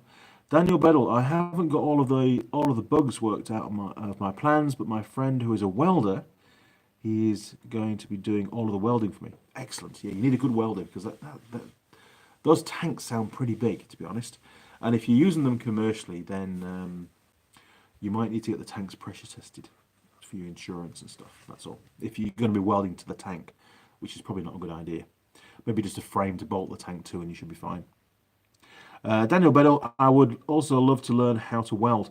Welding is a real art, and I am actually sort of pretty much self-taught when it comes to welding. I learnt on an old stick welder that I bought for £99 from Argos in York. Dragged it home all on my own. It's pretty heavy. I was about 13 years old at the time. So I used that, kept buying welding rods, and slowly got better and better at welding. And then I built my own power hacksaw when I was 15. That was GCSE metalwork, and I got an A+ for that. That's pretty cool. It used an old BSA Bantam crankshaft, which was the guy that came up from London to inspect all the things we made. He was most impressed by it. So impressed, in fact, he took it away, took it all back to London to show the board. That unfortunately is now in England and lost. It wasn't able to come over to New Zealand, so very upset about that. But then I bought a MIG, a Sealy 185 MIG welder, single phase. And really, once you'd learnt on stick, the MIG became real easy. And since then, I have done a ton of welding. I've done so much welding over the years. Some, quite a lot of it earned jobs, invoiced jobs. And I have to say that welding work has brought in quite a lot of money over a long period of time. It's always a good fallback. People need good welders, and I do a fair bit of fabrication. One of the big orders we got in was a guy that did the railing, the safety rails for around when they were repairing roofs of buildings, houses and stuff. And he had these little brackets. I think they're kicking around somewhere. Had these little brackets, and he said, "Oh, I need 1,000 of those, and I need 1,000 of that style." So me and Ben cracked on for a week, and we got them all, Ben did all the cutting to length, and I did all the welding up and things. They had captive M8 nuts on them, and they had little bits of tube welded to them and stuff for the pivots. And we did really well out of that, and it was constantly a repeat order. Every few months he'd order some more, and then he'd take them off and get them zinc coated, and then use them. It was great, good income. That and repairing boat trailers. There's a few videos on that. So yeah, be a welder. Welding is great. Ben's got a TIG. We haven't really used it much. I've yet to teach myself TIG welding. I'm going to try and maybe do that. I won't say in retirement, but when I'm a little bit older. We'll wait and see. When I get the time, I'll learn about that. Metal Magic. That's right. Welding is great. Really is. Mixed mowers. Now then, mixed mowers. How are you, mate? Morning all, and how are we all doing? Well, I'm getting close to tea time now, to be honest. I'm getting pretty hungry.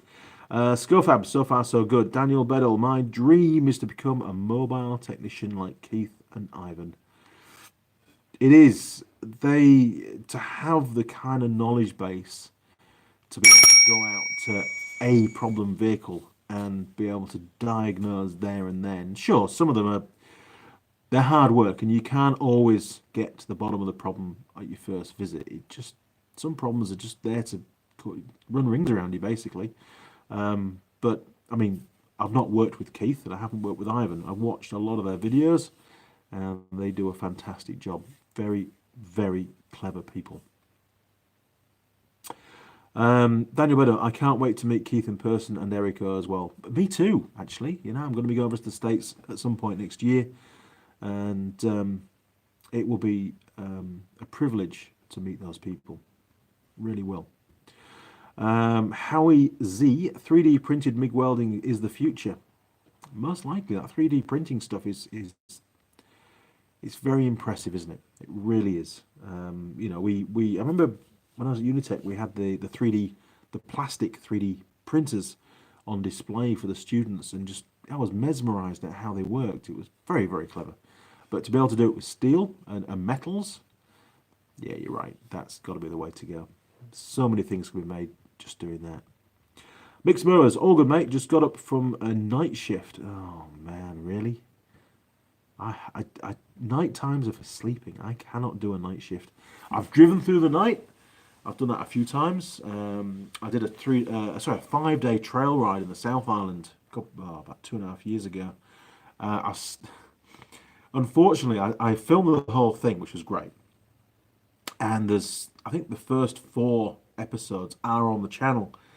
And whilst I was away, I got the phone call from my current employer that I got the job.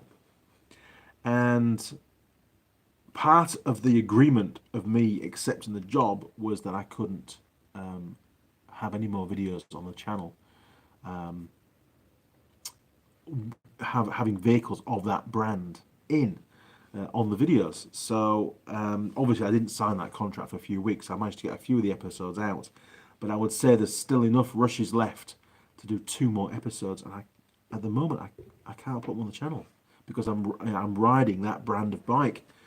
And it's really good stuff. On the last day, we end up doing a river crossing. We end up riding down a river for about 100 meters, and it's like, above waist height is the water, and you're not actually on the bike. You're riding the bike. You're walking to the side and trying to keep the bike running. Man, it was a hell of an adventure. Very cool. How do we get onto that? I've no idea. Getting cold down there yet? It's getting a little bit chilly, but we're heading towards summer, so it's going to be getting warmer. Today was a lovely day, actually.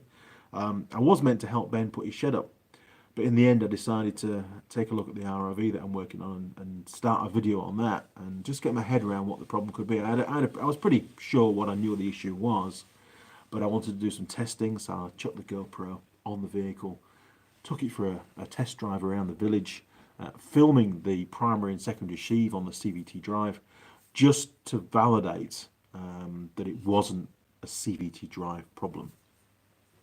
Anyway, I get it all backwards.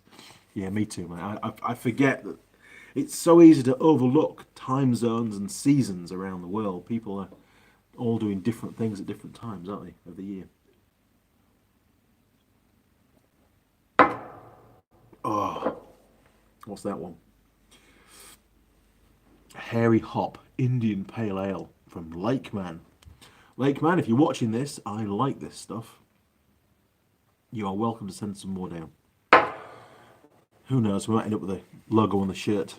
It wouldn't be good for me though, would it, to be drinking that all the time? So, are we all... And yet we all exist at exactly the same moment. We do, it's strange, isn't it? Life. How do we all get here, really? I don't know. But as long as we're enjoying it and making the most of it, that's the important thing. And I try to live every day as if it's the last, because you just never know. I mean, Ben, this is how strange it is, right? Ben was driving here from the Coromandel, which is up north on the east coast. He's driving here in his $600 ute, which you've all seen, there's videos of it. And the road from the Coromandel down to Thames, which is the route that you would have taken, is really, really twisty. It's very popular with motorcyclists. It's a great fun road to ride. And it went around one corner, and one of the big trucks was right in the middle of the road. It was completely over the white line and taking up half of Ben's lane, going the opposite way. And Ben, he's only recently got his restricted license, so it's only recently that he can drive on his own without having a full license holder in the vehicle. Dale Hitchcock, thank you very much, matey. I really appreciate that. Thank you. He had to basically drive his ute down into the ditch, otherwise he'd have hit this truck head on. So that was one near-death experience. And then he got down near Matamata, and he was following a car with a trailer. And on the trailer, it was like a mesh side trailer. The guy had stacked a load of old pallets. He'd obviously been down around the industrial estate and picked up some... oh, I'm getting texts all over the place. Been around and picked up these pallets to chop up for firewood for kindling. And Ben's following behind, quite happy. And he's quite an astute driver because he's ridden a motorcycle a lot. So he's very alert when he's driving. Anyway, one of these pallets just started to catch the wind and it flew off the back of the trailer. And Ben had to swerve across the road, and this pallet hit the road and smashed into splinters right by the side of his ute. So yeah, that could have hit his windscreen. That could have been another serious incident. So yeah, you never know what's around the corner. He's been very lucky on 2 occasions today to avoid both of those potential accidents. So, if you're planning to do something, just get on and do it. Don't think about it too much, because you might run out of time. It's pretty sad, isn't it? And I try to pack as much into my days as I possibly can. I mean, for example, on Monday morning this week, Eloise had stayed the weekend. She's my youngest daughter. We were up at 6, which is reasonably early for a Monday morning. Sometimes I leave at 5. Up at 6, we drove with the trailer, with an RRV on that I'd serviced, all the way to Auckland. We dropped off on the trailer, it was also a quad bike. I dropped off the quad bike on the way to work that I'd serviced.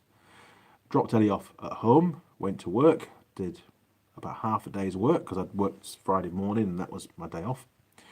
And then I had to drive to Piha, and I had Dale Hitchcock. Thank you very much. $2. I appreciate that, mate. I really do. We'll put it to good use. We really will. Drove all the way to Piha in rush hour traffic. It took me 2 hours and 15 minutes. Unloaded the ROV that I'd fixed. Gothic Beauty Supply. Hello and 2 hearts. Hi. We need to talk.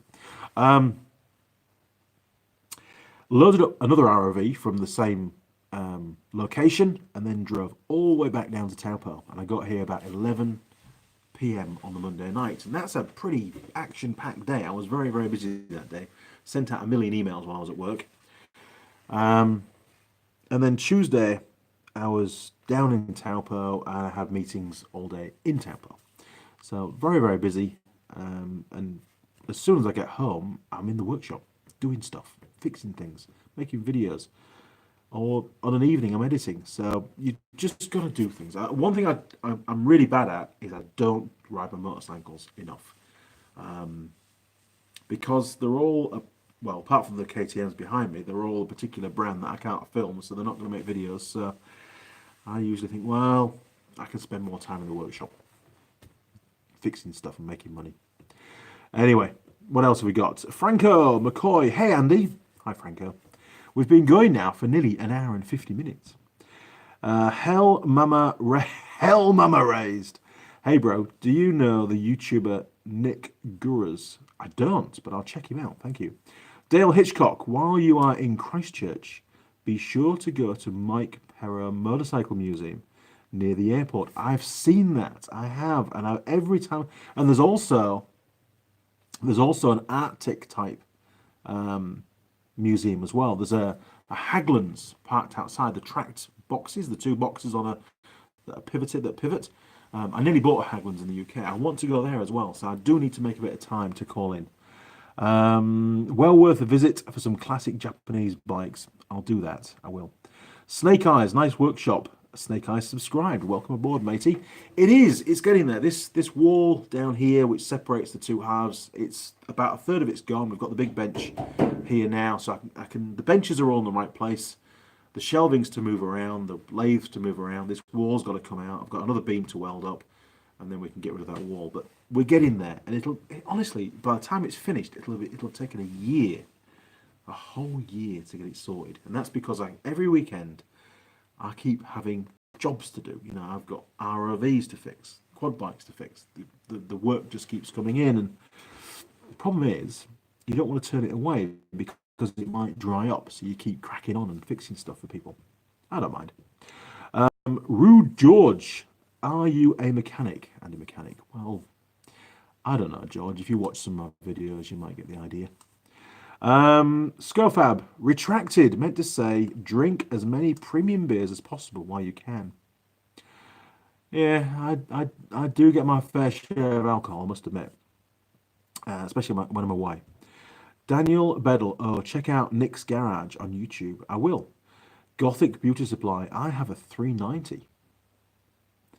Now then, is that a KTM 390? Could well be, couldn't it? Gothic Beauty Supply, you need to send me an email with a picture of yourself and the bike, please. Rude George, message retracted. Okay.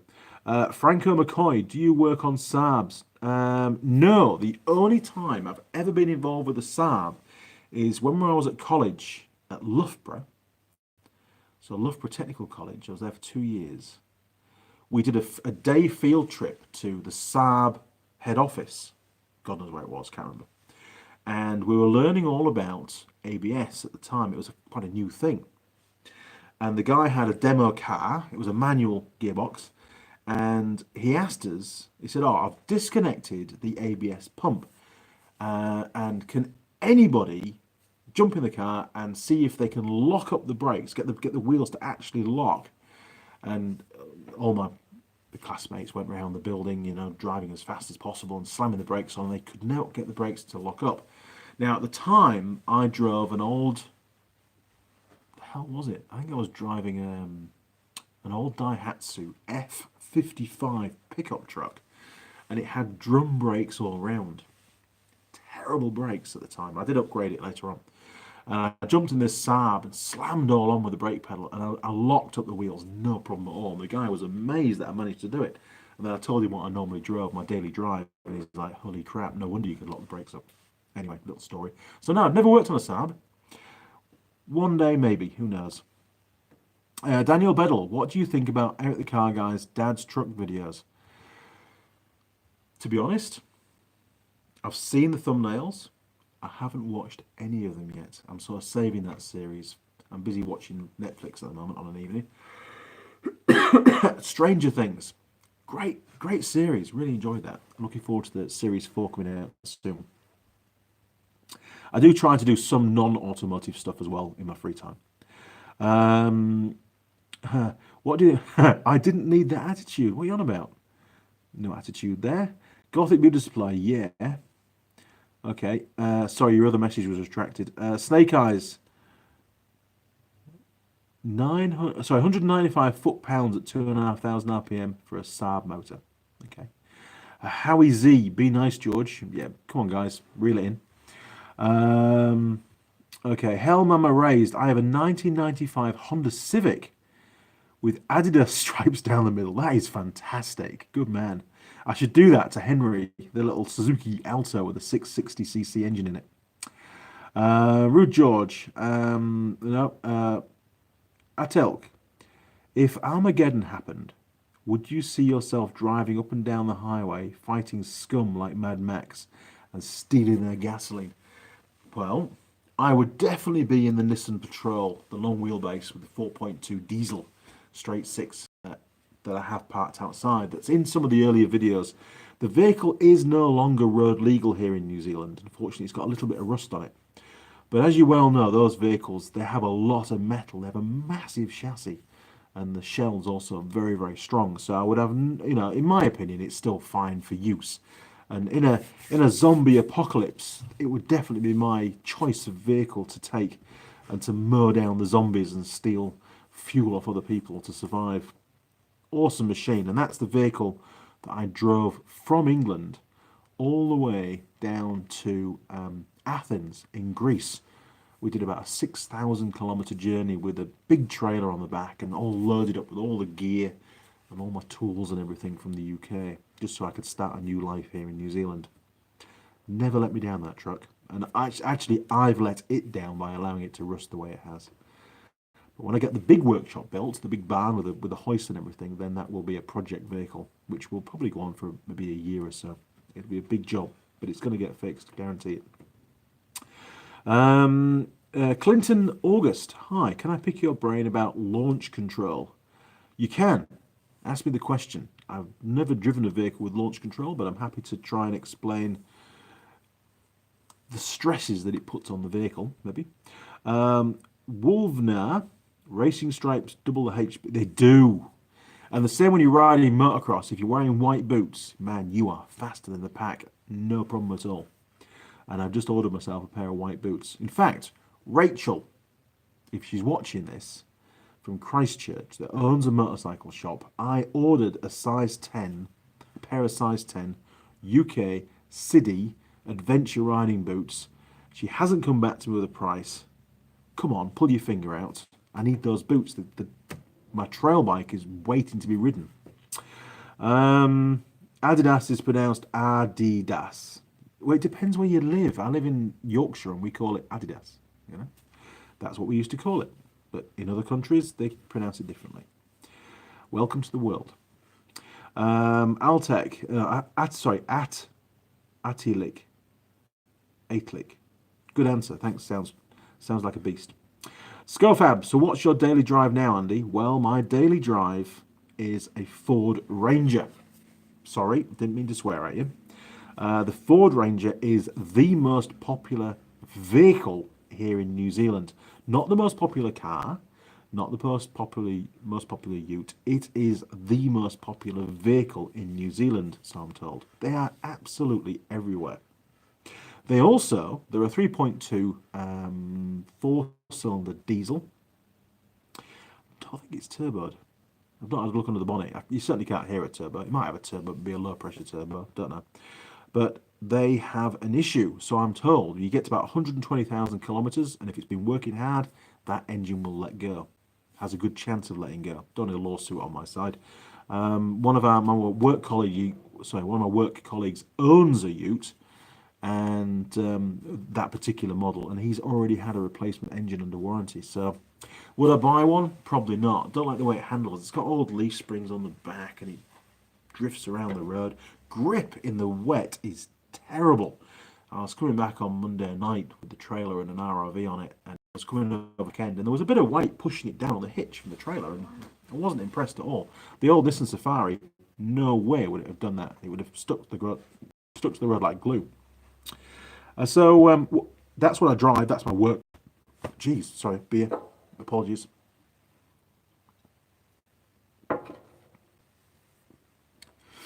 That's my work vehicle.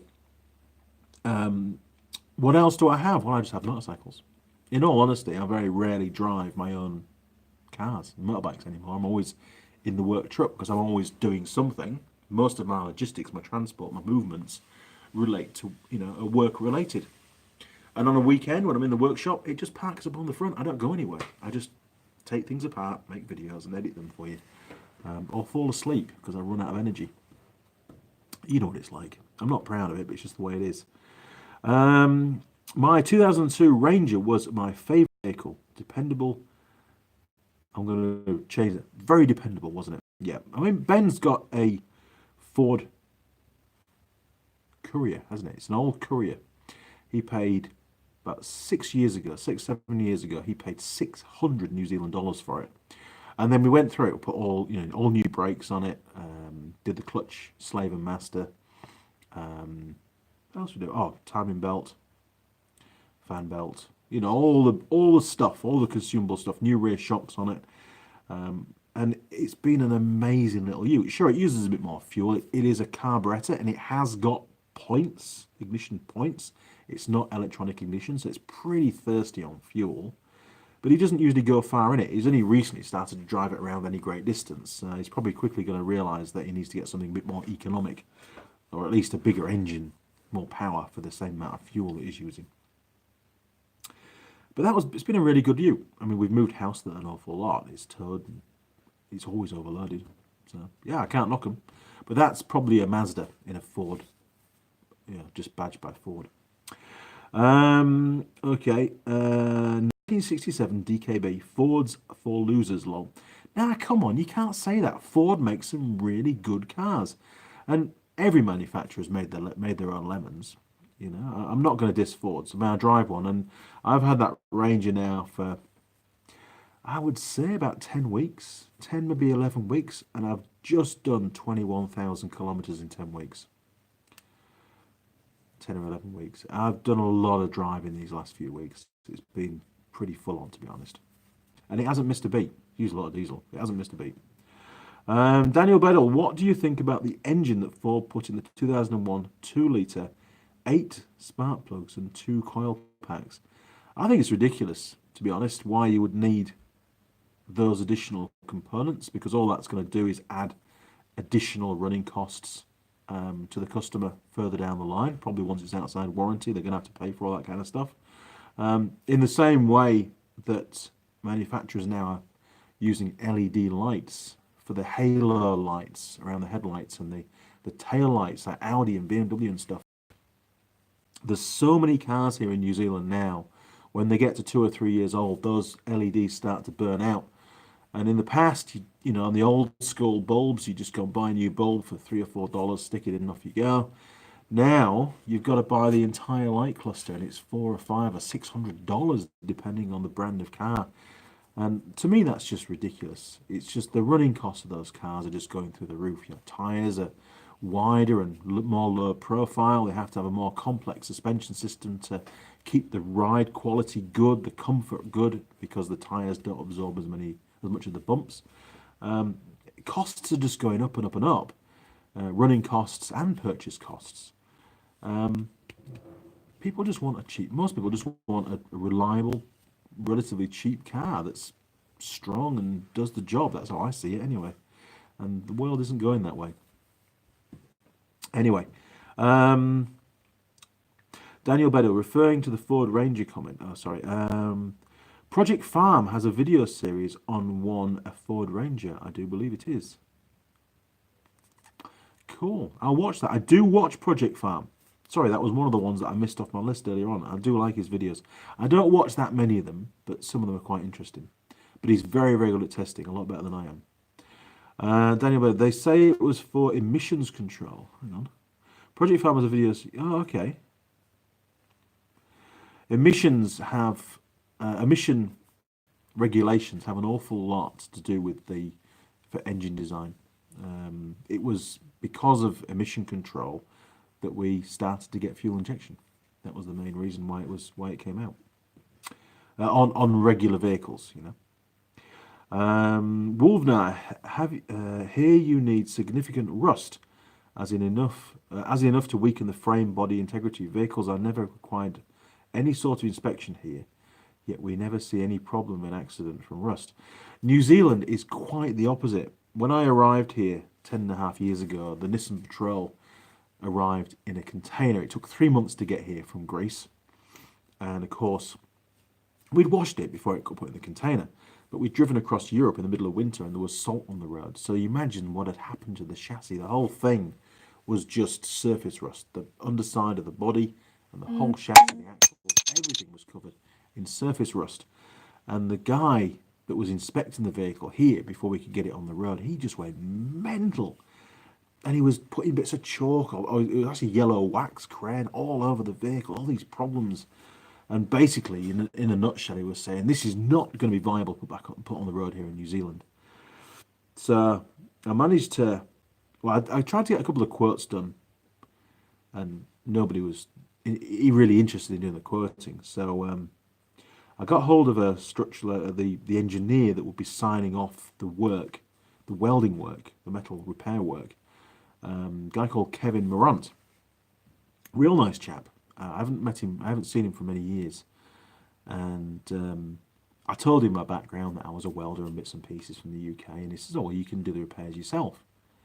Oh, okay, I can do that. So he said, I want you to document all the repairs, photograph all the points that need to be repaired first, and then photograph once you've cut the metal out, and then the process of you repairing it. And if it was a multi-layered joint, you had to build it up layer by layer.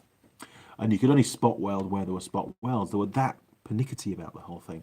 Anyway, I did all the repairs, and he came down to view the truck, and he looked at the first repair, and I think it was in the driver's footwell. He looked at that, and he said, look, that's fine. I'm not going to look at any of the other repairs. I don't need to see your documentation. That one repair, to me, it tells me that you know what you're doing. I'm fine with it. And he signed it off. Off we went. Truck on the road. It was great. Very happy. And it cost me a few sheets of tin and a bit of MIG wire and some gas. That's all it was. So I was very happy too. And about a week's work. Anyway. So yeah, New Zealand they are just scared of rust. They really are. There must have been an accident at some point in the past that made them become this way, to be honest. Kia cars are having trouble with the LED lights burning out. It's not just Kia. Many manufacturers are having problems with the LED lights burning out because they source the manufacture of those light clusters from places like China, where they dictate a very cheap production cost per unit.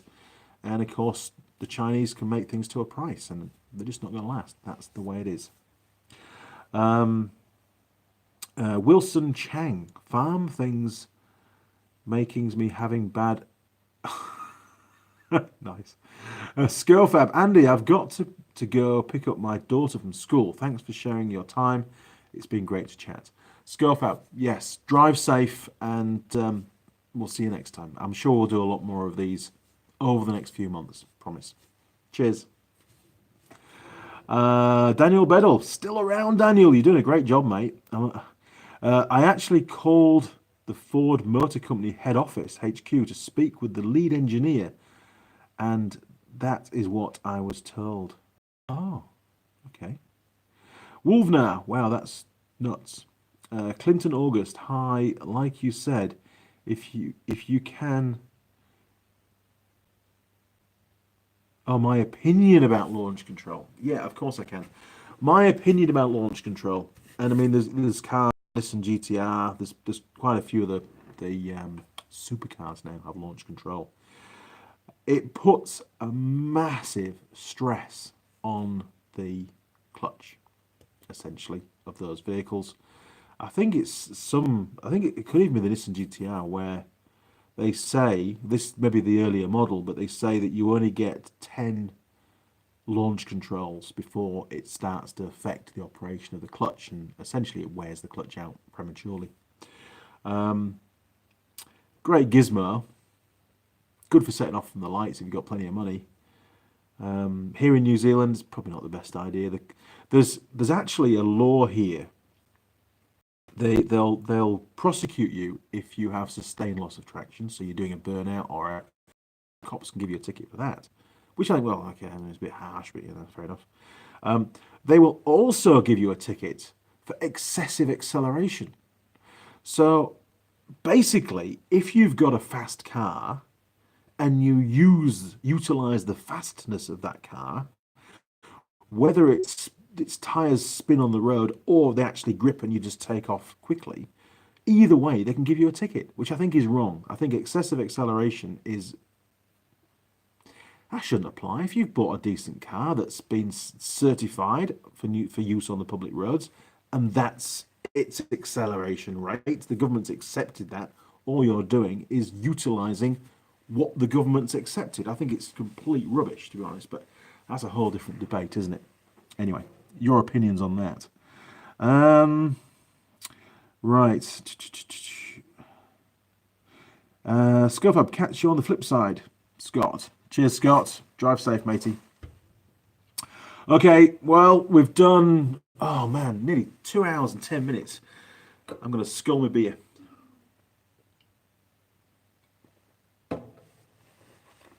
Another one. It never ends, does it? Never ends. Daniel Bedell, here in the US, I had to convert my friend's, the welder, a 1998 remodeled headlights, European style, back to the US standard because the local police department gave a $450 ticket. That's ridiculous. So I take it, if it was European, was it UK? Because obviously in the UK, we drive on the left, and when you dip the headlights, they dip. Sorry, we're back to front, but they dip down to the left. In Europe, they drive on the right, and when you dip the headlights, they dip to the right. So if it was a European car, i.e. not UK, then they would dip to the right, so the correct side for the States, because you guys drive on the right, which is the wrong side, obviously.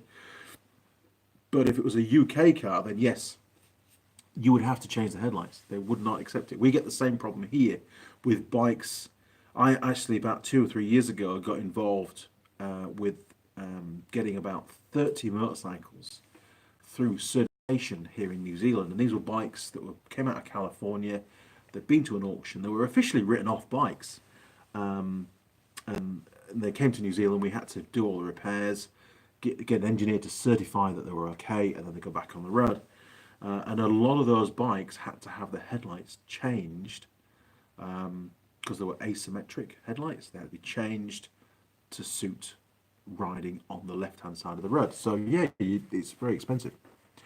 Wolfner, hey, holy crap, none of my cars would be New Zealand safe if you can't use a fast car. I know. I mean, people obviously own plenty of fast cars. I mean, there's even a Bugatti Veyron, I think, in Auckland. There's plenty of Ferraris and Maseratis and you name it. They're all here. You know, there's a couple of McLaren P1s, I think it is, kicking around on Queen Street every now and again. So people own these cars, but all they can do, if they want to stick within the law, drive them around slowly, just like they're driving poor old Henry. You know, it's ridiculous. Any excessive use of speed, whether you're breaking the speed limit, tyres are slipping on the road surface for prolonged, I mean, we're talking 2 or 3 seconds or more, or the tyres grip and you actually zoom off down the road and beat everybody at the lights and accelerate quickly, you know, you could get a ticket. I think it's mental. Daniel Bedell, 1998 GMC Envoy. Right side. Huh. Howie Z, why would he buy an Envoy from the EU? They also told us that if he didn't change them back, they would impound it. What the hell? That's a bit harsh. Clinton August, thanks so much. Would launch control cause turbo boost delay? Just want to know what you think. No, it shouldn't do. It shouldn't do, because when you're on launch control, your foot's hard on the throttle, and then it's only when you release I think it's when you release the brake, because your turbo's already spun up by that point. You release the brake and boom, off you go. So no, it shouldn't have anything to do with turbo lag. The USA is weird about EU vehicles. Yeah, probably. They just want you to buy American vehicles, I suppose. Okay, I'm getting real hungry, guys. First of all, thank you very much for joining me in my workshop for this drinky, talky session. And I had no idea what we were going to cover. And we've had lots of different subjects to talk about. I'll even try and put together a decent thumbnail for this. I didn't do for the other live streams, but I'll try and do it for this one. I think it deserves it. In fact, we'll do a little lake man look. There you go. I'll use that for the thumbnail. Okay, I'm going to go and eat my pizza from yesterday, and it's goodbye from me, and of course, goodbye to all you guys. Again, thank you for all the support of the channel. I think it's amazing that we've hit 42,000 subscribers. Roll on 50,000, roll on 100,000. I mean, the big target is 100,000 subscribers, because at that point, I actually am able, as a creator, to speak to humans at YouTube. Until that point, they can do whatever they want with my channel, and I have no say whatsoever. So this channel's very fragile until we hit that 100,000 subscriber mark. That's how I understand it. Okay, crew. Well, until next time, see you around. Thanks again. And for those that pledged, really, really appreciate it. Thank you very much. Very humbled I am. All right. Cheers. How do I stop this thing?